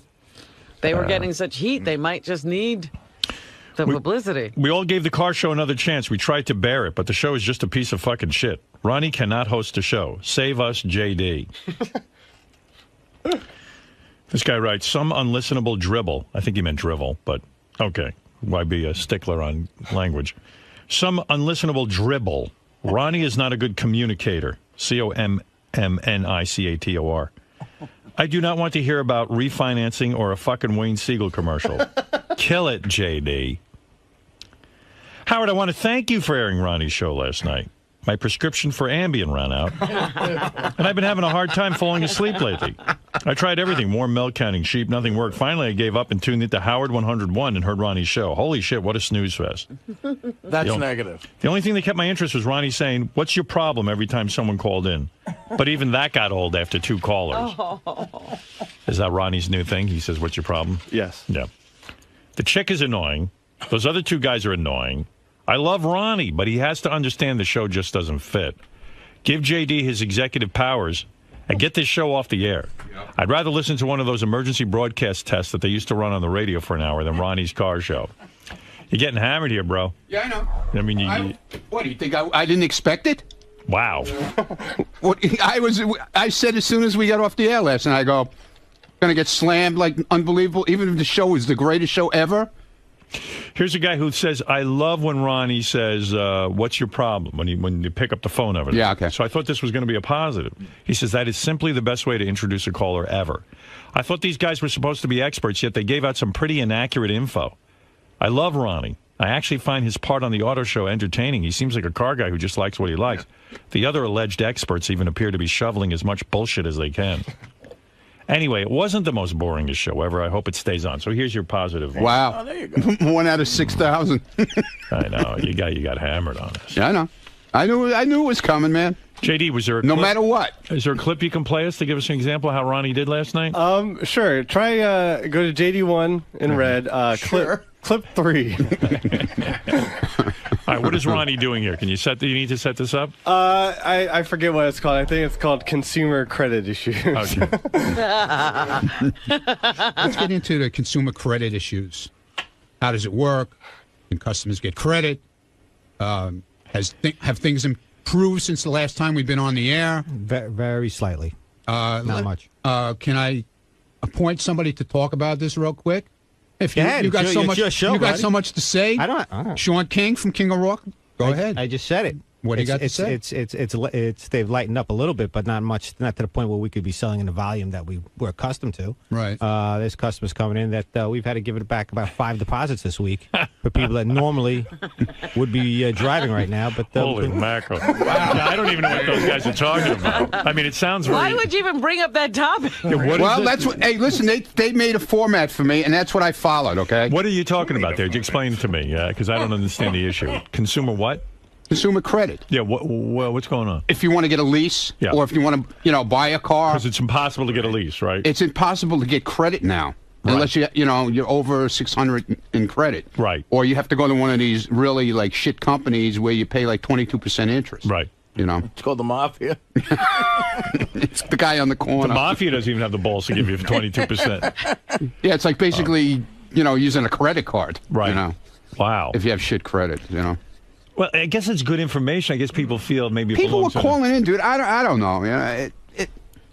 Everybody thought McClure, who produces the show, thought it was great. He did? Yeah. I think he's afraid to tell you what he does. Dude, I told him, tell me the truth. I don't care. Really? You 'Cause tell me the fucking truth. I got a lot of memos from some of the higher ups after the show, and it didn't seem like they loved it. But Like who? I don't want to say. Like who? I don't Tim? know. Yeah. He's the one who said it was good. He lies to you. Why is he lying? Why doesn't he tell the fucking truth, idiot? Here's a guy, Stupid here's a guy who asshole. listened to the show. Let's see what he has to say. Stupid asshole. Hi, you're on the air. How you doing? Who's this? Howard? Yes. Yeah, it's Corky. Oh, fuck him. Corky's your Fuck that nemesis. piece of shit. Shut him off. Uh-oh. Let me weigh in on what I have to. I don't want to hear your voice, man. Well, let's hear what Corky has I to don't say. want to hear him. Let's hear what he has to say. Go ahead, Corky. Listen, on the show, I would be able to teach people. You always ask, how do people last? How do people last? I know how to last. I can weigh in on how to have sex with your old lady while you're cheating on her and still, have sex. With the economy being the way it is, we could talk Corky, about... Ronnie tried to have you on. You left. What? You left. Yeah, Ronnie, I had to leave because I don't want to be around those people. You're you a know what I mean? psychopath. That's why you left. What? You're a psycho. That's why you left. Yeah, I'm a psycho. Yeah. Look at you, Ronnie. I'm calm as can be. You walked out of here sweating with your shirt off. Yeah, first of all, I walked over there 6 blocks. It was 100 degrees that day. Yeah, 100 degrees. We didn't have 100-degree fucking weather day in the summer. Come on. What the fuck are you talking about? You didn't know that guy Jared actually ripped me off. Jared? Yeah, when Stan was still at K-Rock. Corky, all I know is we told Ronnie to have you on the show. You said you could make the car show interesting. You knew everything about cars. And then you left. And then we get you up here and you act like a fucking lunatic and then you leave. Right. What do you mean acting like a lunatic? Everyone said you were whacked out. What do you mean everybody said What that? happened? Everybody said you were whacked out. You We don't, what do you mean? sweating You don't like a understand pig. that? You're in the bathroom every 5 minutes. And then you left? Like, why did you leave? You never got on. You left. But I thought I went to do the show with Ronnie. Yeah, well you were going to do the show with Ronnie. Ronnie was here. You gave a guy that couldn't even put a sentence together the power to cancel it. Why don't you give me the power to fix it? Come on, man. No, Corky, Apparently we tried I gave you the power to fix it, and you walked out.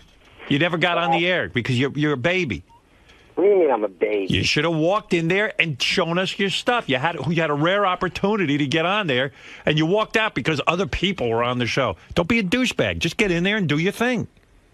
Well, I was trying to. No, you weren't. You walked out. You never even got in the studio. Did he ever get in the He studio? came in the studio. Yeah. We never even got on. We got on the air, and he never, because he wasn't on right from the beginning. Right. He got all insulted, and he started to sweat. He had to take his shirt off, and he was running to the bathroom, and then he ran to shirt off. Yeah, he took his shirt my off. God. And then he runs over to Jim, and he goes, "I can't stay in this place anymore," and he runs out of the place. You're whacked out. It's like that guy who went nuts in Michael Clayton. Corky, you're fucking nuts. Give me a break, all right? There was four other people in there. What's the big deal? There's 5 or 6 people in Howard's studio. You didn't run out of here. Listen, I don't want to be part of that, all right? Look at it. It's the third Well, what do show. you want to be part of? You had an opportunity. You blew it. Could have changed it. You blew it. All right, fine. Yeah, good It's night. true. Go back to sleep, please. Corky, it's the truth. Wow. How many guys get a shot? We listened to you on the phone. You were entertaining. You made some good points. I said to you, okay, I'll give you a shot. Get in on Ronnie's show. Ronnie goes, I'm not working with Corky. We talked to Ronnie. Ronnie goes, all right, I'll work with Corky. I mean, Ronnie can't stand you, and he was willing to work with you. And then you come in and take your shirt off. And you show up. And you sweat. You're sweating. You take your shirt off, and then you have to, I can't be in here. I had freaking long pants and sneakers on. I walked. It was 100 degrees. No, it was not 100 degrees. So let's say it was 100 degrees. What do you need to leave for? Go splash some water on your face. Yeah, calm yourself down. Well, he was in the bathroom enough times. There's air conditioning in here. I don't understand what your problem is. What are you doing in the bathroom? Howard, when you were at 92.3 K-Rock, Yeah. they gave me Sabian's number to call you up to do the show. I ended up talking to Jared. I've been talking to him for 3 years. Corky, here's the facts. First of all, Sabian didn't work at K-Rock with us. Corky. Jared didn't work at K-Rock with us. Corky. K-Rock, when you were at K-Rock, you gave me the phone number to Sirius to call over there. Corky. Yeah. All I know is I got you down here. I put you on Ronnie's car show. And you walked off after 2 seconds. Right. Forget all the other details. Because other people, forget all the past. And because other people were in the studio, you can't do it. What are you, a prima donna? Yeah, I mean, who are you? You're nobody. What you got to do is become somebody. You had an opportunity. Even if you'd gotten on for 5 minutes, you could have shined or shown. So, give me a chance to fix the show. Forget. I gave you a chance. You How walked many out. chances do you want? You're done. You didn't give me a chance. I came in expecting to do the show with Ronnie. Yeah, Ronnie was sitting there. There were other people. That's right. You had car dealers there telling people all kinds of So crazy. you should have walked in and said, what kind of fucking show is this? You got a room full of car dealers. Why did these guys leave? You should have mixed it up. All right, well, then my mistake. Give me another shot. Another shot. Well, we don't even know if the show another still shot. exists. He'll come in with a gun this time. He'll give us a shot. I'm waiting to hear what Jay. I don't even know that Jay's going to keep the show on the air. Come on a cold day so your shirt's on. Yeah, there you go. Yeah, maybe we'll have you on in the winter. It was cold last night. It would have been good for It's him. got to be a winter show. For It's hot We outside. froze our ass off in the studio last night. It's hot outside. He couldn't do the show. I know. He was sweating, You man. kept going to the bathroom. Yeah, Did you what was up with that? Did you get caught in a blizzard in the bathroom? Why did you go to the bathroom so much? I don't know how to take a leak. What do you want? How many leaks do you have to take? Yeah, first time I went to wipe the sweat off my head, they had spotlights on me. Oh, my God. Now you can't even have lights. Holy shit. They had spotlights on him. What is wrong with you, man? Nobody had spotlights on you. That's studio lights. Right. You want to work in the dark? No, I don't want to work in the Howard dark. TV was filming that night. Well, that's a camera. They had a camera. It's showbiz. Yeah, that's how it works, Corky. What are you going to do? Yeah. I don't know. What are you going to do, man? Maybe showbiz isn't for you. Come on, give me another shot. I can fix this shit. All this stuff is going to be the same, Corky. There's going to be lights. It would have been great. You had something to complain about. You could have gotten in there and go, "Look at these fucking lights. What are these lights?" And he could have complained about the car dealers. Right. Get the fuck out. Right. Corky, I've been in I don't like you guys. Get out. It would have been great. It said Corky left. Yeah. That's some guy. And he's insulting the chick who did absolutely nothing to him. Yeah, he should have insulted her right on the air. Corky, I've been in show business for 20 years. I've always looked horrendous in these lights. Yeah. Corky, you had an opportunity. You had a room full of people you could have screamed about, and you would have been entertaining. So give me a shot to fix the shot. You don't have what it He takes. keeps with the shot. The shot. You had a shot. You didn't recognize what a good opportunity you had. You're not a broadcaster. You're right. You blew it. No, I didn't blow it. Give me a shot to fix the show. I mean, No. What are you going to do? How are you going to fix it? You can't even stay in the room. You going to fix this from down outside where it's cold? No shirts, no service. Artie's sweating. He's wiping sweat off his head. Look at him. It's all these fucking lights. All right. Corky, I don't know what to tell you. I gave you a shot. all right, well, I don't know what to tell you either. I mean, did you listen? Did you listen last night to Ronnie's show? Yeah, I heard the show. It was unbelievable. Horrible? Even the guy that called in with the twins, and he was getting rid of his car because he didn't have twins. He had one kid. Ronnie didn't even know what to tell the guy. You know, he wanted to change down for a smaller car. Hello, I wasn't talking to the guy. The dealers were talking to him. I just answer the calls and I let the panel talk to the people. That's the whole idea. Sounds like a highlight. Advice to keep the car. Yeah, so what the fuck you want from me? Knock her up again, and he's gonna end up having to buy a bigger car. You should have told him to just keep it. All right, Corky. All right. Thank you. All right, thanks for your advice. You know, it's easy on the sidelines. You had your shot, and you walked ran up. out. You ran out. Sweating. So give me another shot. What Nah, come on. Stop already. do you mean? Come on, stop already. Who even knows if Ronnie's going to get another shot? Well, Thank you. Thank you. Yeah, the show is on the ropes, Corky, because you didn't take the time to fix it. I brought this Corky in. He tells me he could fix it. And then I put him in there. He runs out. He's all sweaty. I mean, that's some fix. He ran out of there. I go, if you had a problem, go in there and straighten things out. Stop bossing people around. Start making a complaint. Yell at him. Well, yell at Get him. the hell out. I don't like you. I was out of here. Corky, you got to use your head. You're a broadcaster. You had a room full of opportunity. Well, my mistake. Give me another shot. Everything bothers you. That's good. Get on the air and let it bother you. Maybe we could do the show from a Mr. Softy truck. You'll be nice and cool. Ronnie all over Corky. Oh, Ronnie at least shows up and does the show. Corky, I don't know. He talks a good game, then he gets in the room and he freaks out and runs out. He's busy in the bathroom every minute. Yeah. Wiping himself Every time down. we turned around, he was in the bathroom. Lights are freaking him out. He was freaking out. That's He what that was the word I got. He couldn't handle it. He couldn't. He was cracked. Yeah, definitely. He cracked. Definitely Get cracked. out of here. What are you You cracked, man. Admit it. You fucking cracked. You cracked, you asshole. Well, listen to what happened. He goes, there's lights on. It's a TV camera. He's freaking out. Spotlights. Yeah, it was uncomfortable. I don't think this is for you, I was Corky. complaining about the air conditioning every morning for years. You were uncomfortable. But I was there. I was on the air He complaining. didn't leave. You should have complained on the air. That's interesting. Corky, if they ain't cracking, what is? You're cracked. Right. You cracked Get up. outta here. You freaked No, I out. didn't. Then why'd you Get leave? outta here. The guy came, dude. The guy comes with a whole bag of notes. He's got notes. He's got all kinds of bad. shit going on. A whole plastic bag with notes in it and crap. I don't know what the hell he had in there. And all of a sudden, he's like, "I'm out of here. I got to get out of this place." Holy shit! You got to get out of the place. He can't get out of the. He's on the show and he's getting out of the place. Man, Never heard of anything like that. Then he wants to be on again. AJ Benza lasted 2 months. You had your shot. See you, man. Take care. All right, Corky. So long, man. Take it easy. Take care.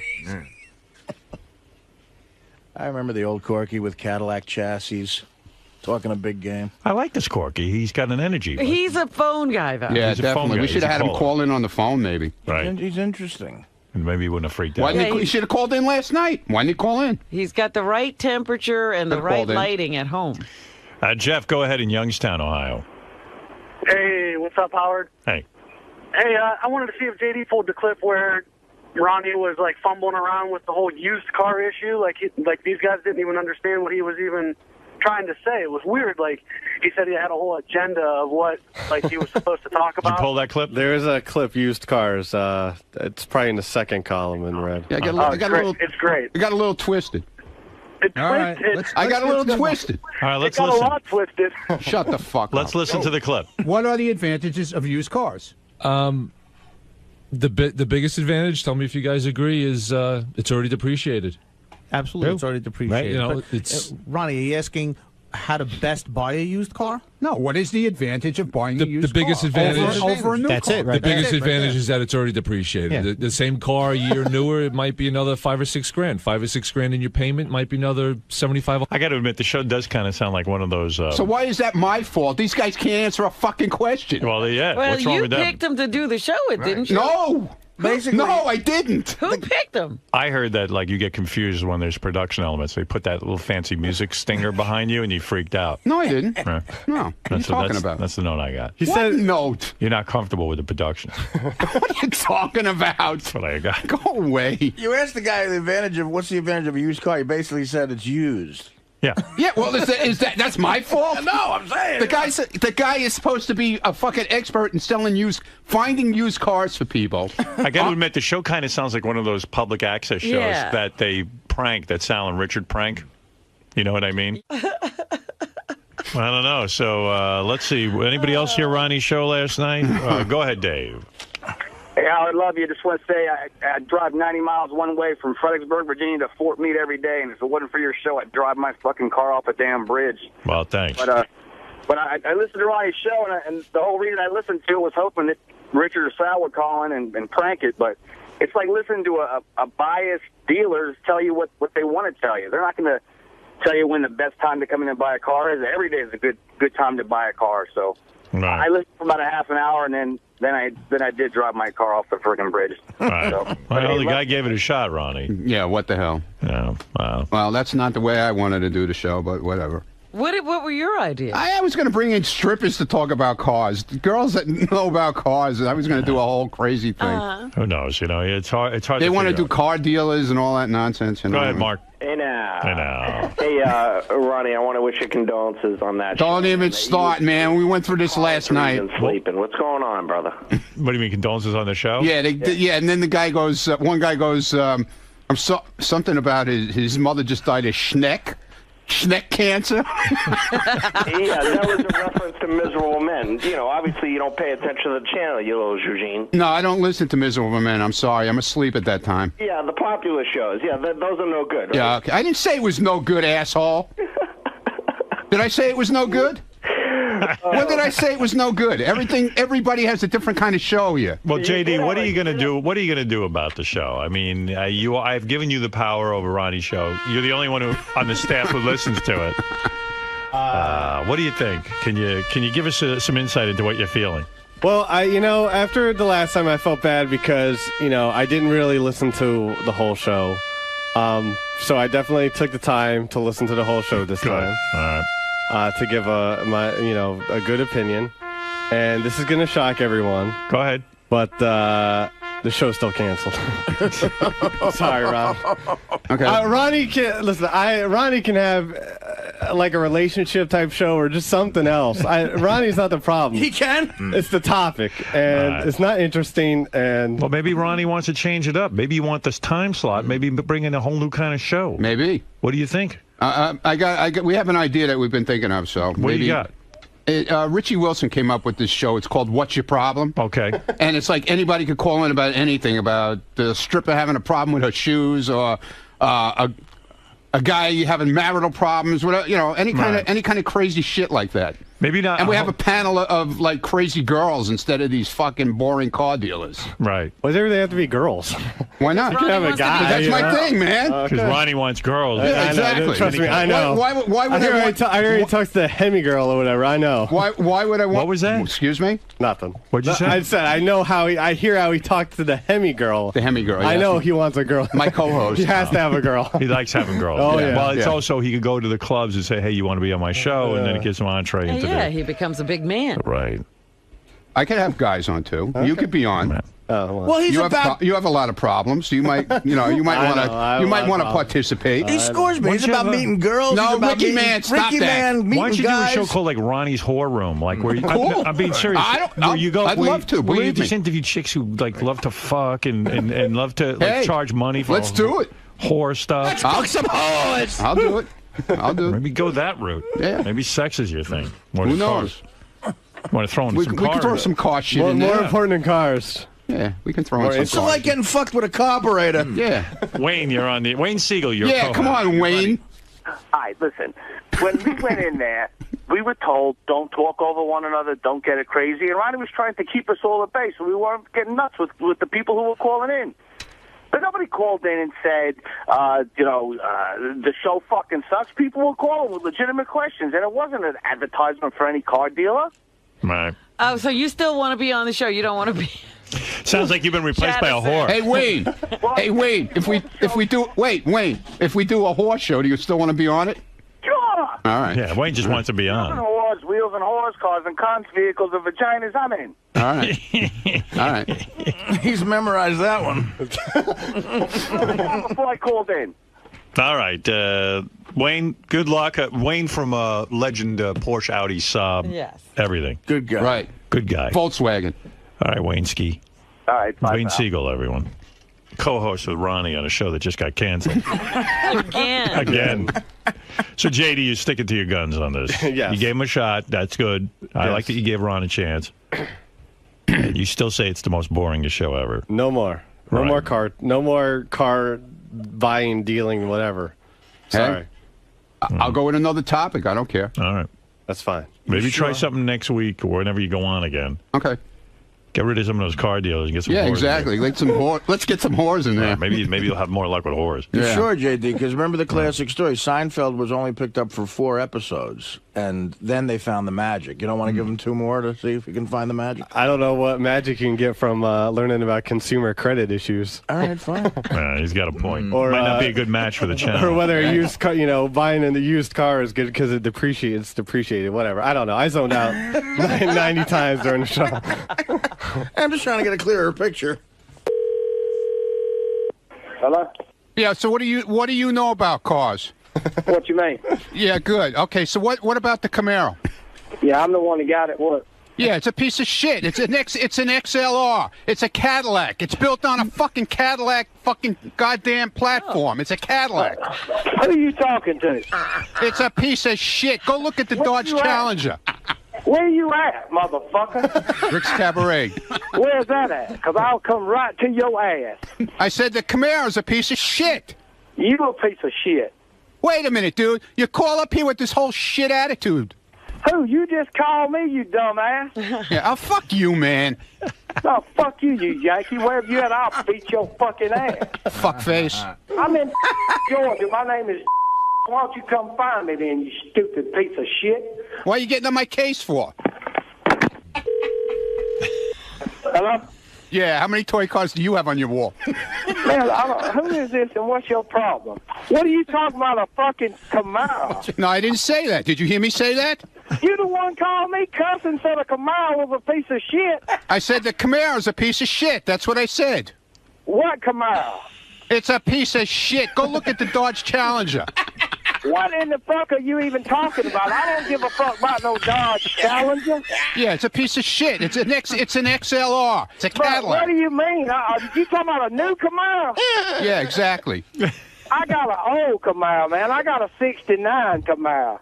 This ain't Hot Rod Magazine, pal. Huh? You don't know shit, pal. So fuck yourself.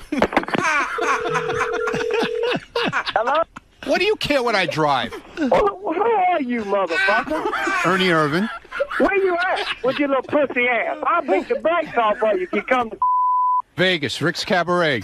Vegas, Rick Cabaret. Yeah, exactly. You must be a fucking faggot. Yeah, fuck you, man. Don't call me again, motherfucker. If you call me again, I don't even know what you talking about. Wow. Oh, wow. You're great, man. Don't you suck my dick, you son of a bitch. No, yeah, you're a faggot. I take that back. Fuckface. I tell you what, come to talk and I'll beat your ass. Don't call my phone again. Dick.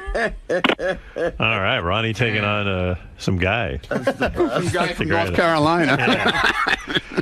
All right, so JD, you approve of Ronnie getting some other kind of show? Yeah, that's fine. All right, well, I'll put you in charge of that one too. Okay. All right. He doesn't do well with that. All right, whatever.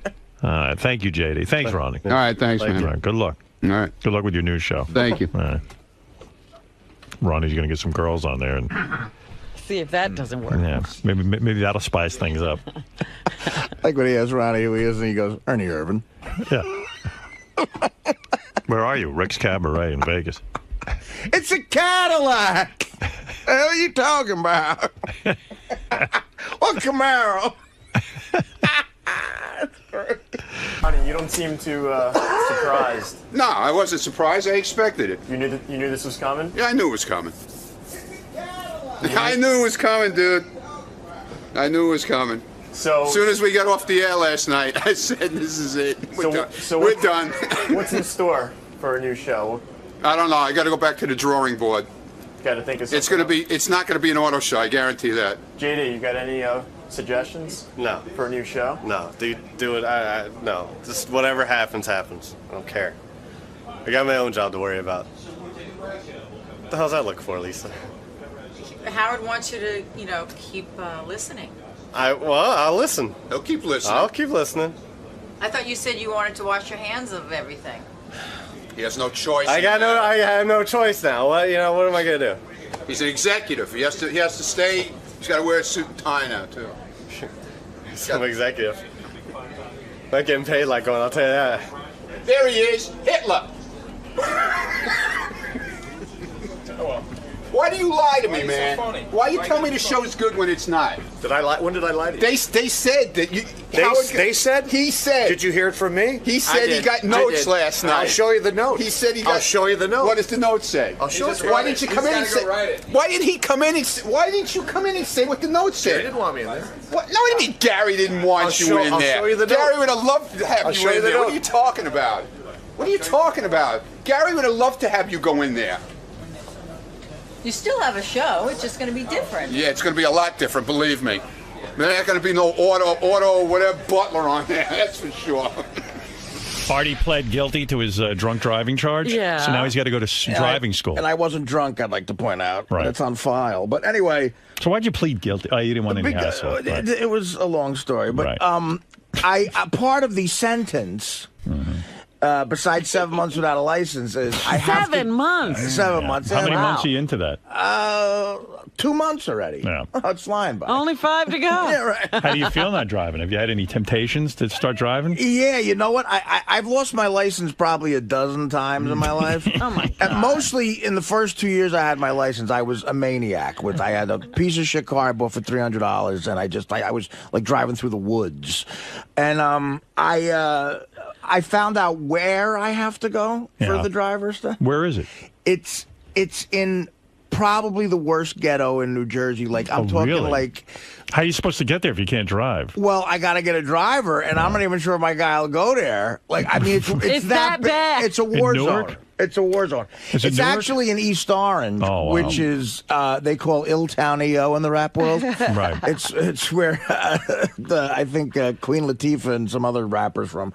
But it is worse than Newark. It's worse than certain areas in Newark. You scared to go there? I'm not scared Why to go did there. they put the driving school there? Because you really are being punished. Well, maybe because if you want to score after driving class. I mean, it's probably right next to a crack house. But it's not that I'm scared. It's not that I'm scared to go there. It's one more thing that makes it so depressing. Yeah, I know. You know what I mean? Yeah, they should put it somewhere safe. And it's they're going to force you to go there. It's a government facility. I mean, I guess they have some security, but they. How many classes do you have to go to? I thought it was only 12 hours. Apparently, it's 14. It's 2 7-hour days. Wow. Right in a row. And they say, bring your own lunch. What is that, on a weekend? Like it's going to a school. You know what? It's a Thursday and a Friday. What time you got to get there? I might have to leave early here. But isn't that strange that they would do that to working people? Can't you get homeschooling? It sounds like... I'd love to do that. I guess if you want your license bad enough, I don't know. Doesn't it sound like they're fucking with me, Ron? Someone told me that your road manager drives your Mercedes with you everywhere now. Now you can't even drive your own Mercedes. Oh. Yeah, he drove Does that piss the shit out of you? You're like, look at it, he's driving my Mercedes. Do you tell him what to do? It really aggravates the fuck out of me. And he drove us up, me, JD, and him. We had, one of my last gigs was in Albany, so we went up to Albany and we're driving back.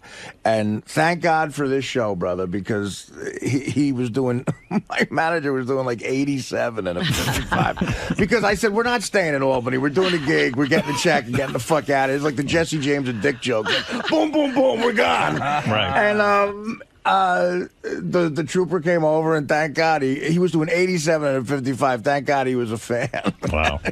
he let us off, so thank you. Yeah. But you don't need that. Yeah, he's driving my car. He's driving my car that I broke my ass working for. Because that Mercedes, you like driving that. He loves it. Yeah. I love it. I feel like a big, fat, fucking successful cigar-smoking jerk-off. Right. Now you know how Rush Limbaugh feels. That's what I feel like. I feel like a jerk-off like Rush Limbaugh. Ladies and gentlemen, I'm driving my Mercedes. Yeah. All right. All right, Artie, good luck with driving class. I'll when it happens, I'll let you know. What happens in driving class? Because you clearly know how to drive. I mean, well, this happened to me before. So you've been to these classes? Oh, yeah. And doesn't seem to help. Yeah, how many times the last time I lost my license was 15 years ago. But So you forgot it. I knew Artie was upset that his road manager was driving his Mercedes with Artie in it because on that day Artie ate like McDonald's twice in 3 hours, and I got 10 different reports about it. You have no idea. You made him pull over twice? I ate so, like, you know, I'm not drinking on the road now, so I'm compensating with either smoking cigarettes constantly, right, or eating. And we were with JD, who loves McDonald's. Right. Okay, it's a 2.5-hour trip to Albany. Yeah.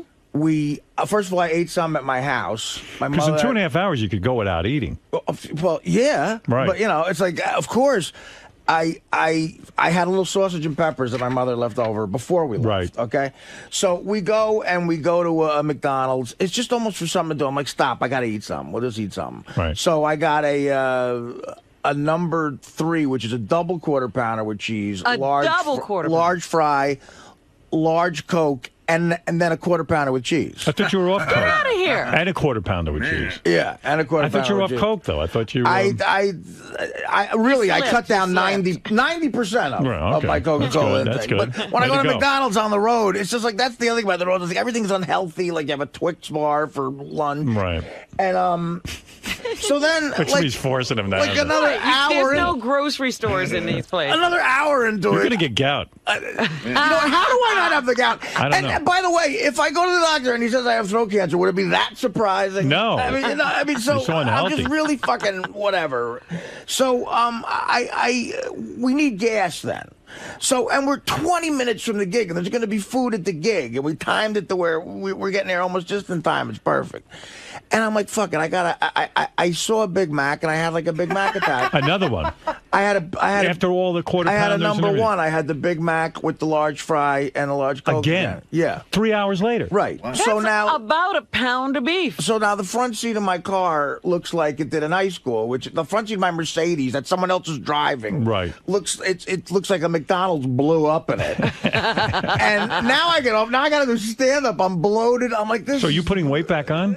I probably put a couple pounds back on. But you know who's enormous? You know who's enormous now? Who? Oprah. You watched that show lately? Yeah, she got big. She's well, enormous. That's why I asked you who's on the cover of the magazine. Yeah, it's great because that Oprah magazine, she's as skinny as me. Yeah, she still has a waistline and everything. Howard, you know what's funny? You go to the Sirius website, they have a picture of her. Her body looks like the woman allegedly fucking Tiger Woods. I know. Yeah. I saw that. But with me, it was like I always got heavy, but that Subutex shit, getting off of that puts weight on you. Right. I never got close to 300, but but it wasn't over yet. So we go there, and at the gig, they got stuff backstage. I pick at that the whole time. We raid around, get the check, usual bullshit with that. Get the check, we leave.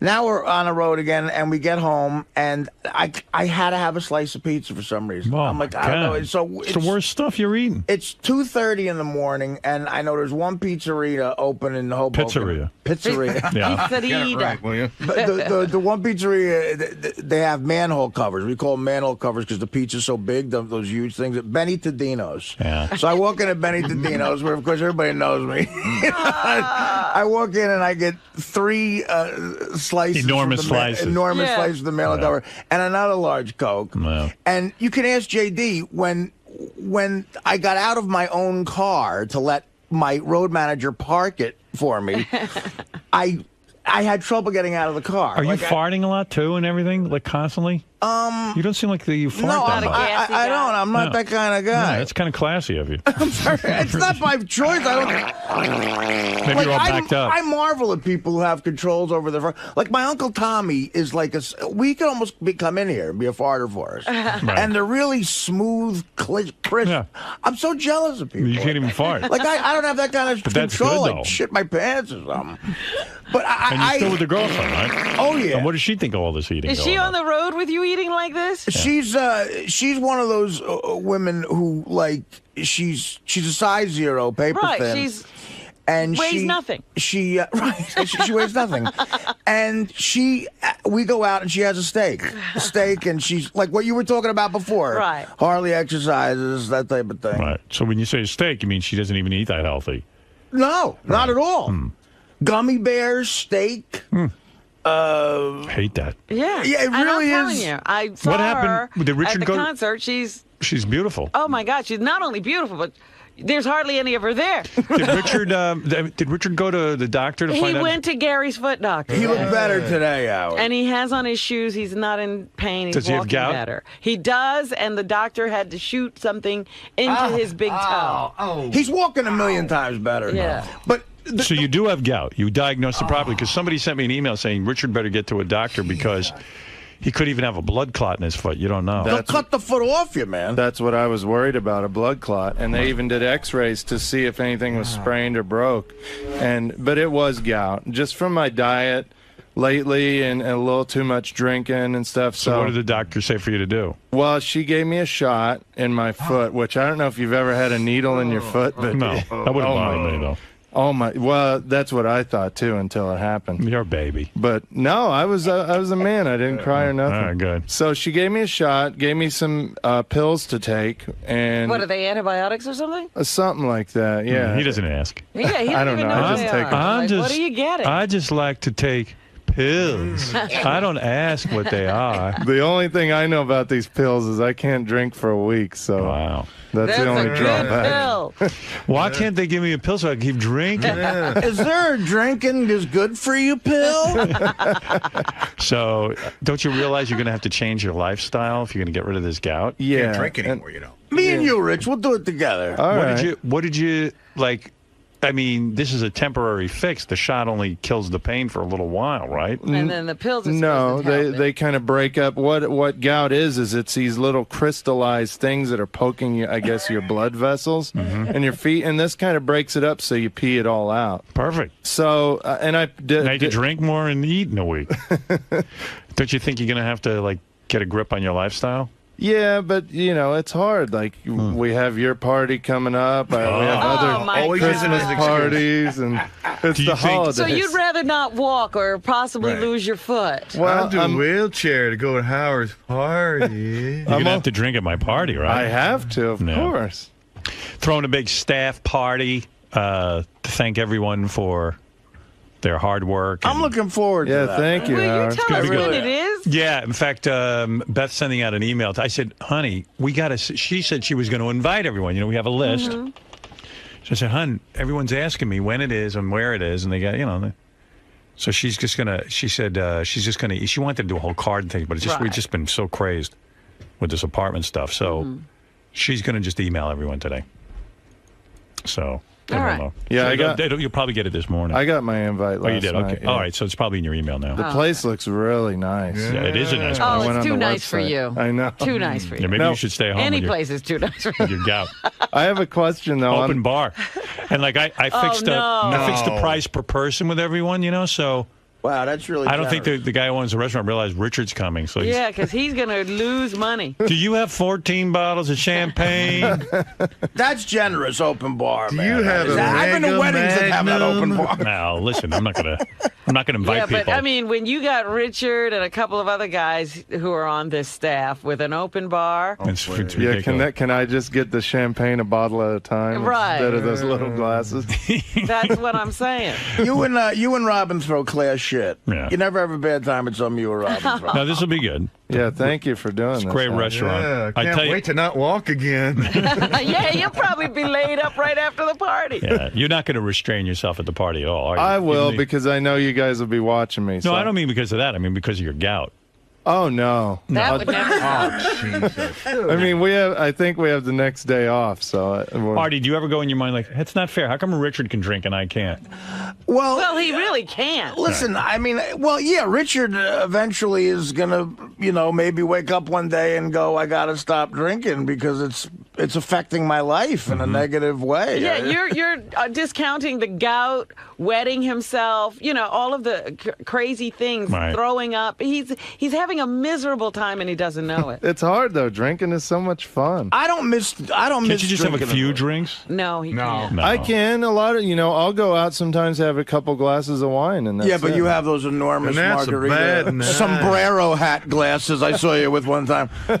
Sal, is a it says man- here, Sal says he did not get an invite. He's upset. No, Sal, you're invited. I don't know why you didn't get an email. It's on its way. Yeah, they're probably sending them out separately. All. But- But I have a question about my invite too. What? it says holiday attire. Right. Is that does that mean like we wear Christmas sweaters and stuff? No, I don't know what that means. Beth put that on there. It means Does have it- fun. I have to bring a tire? No, I don't mind. I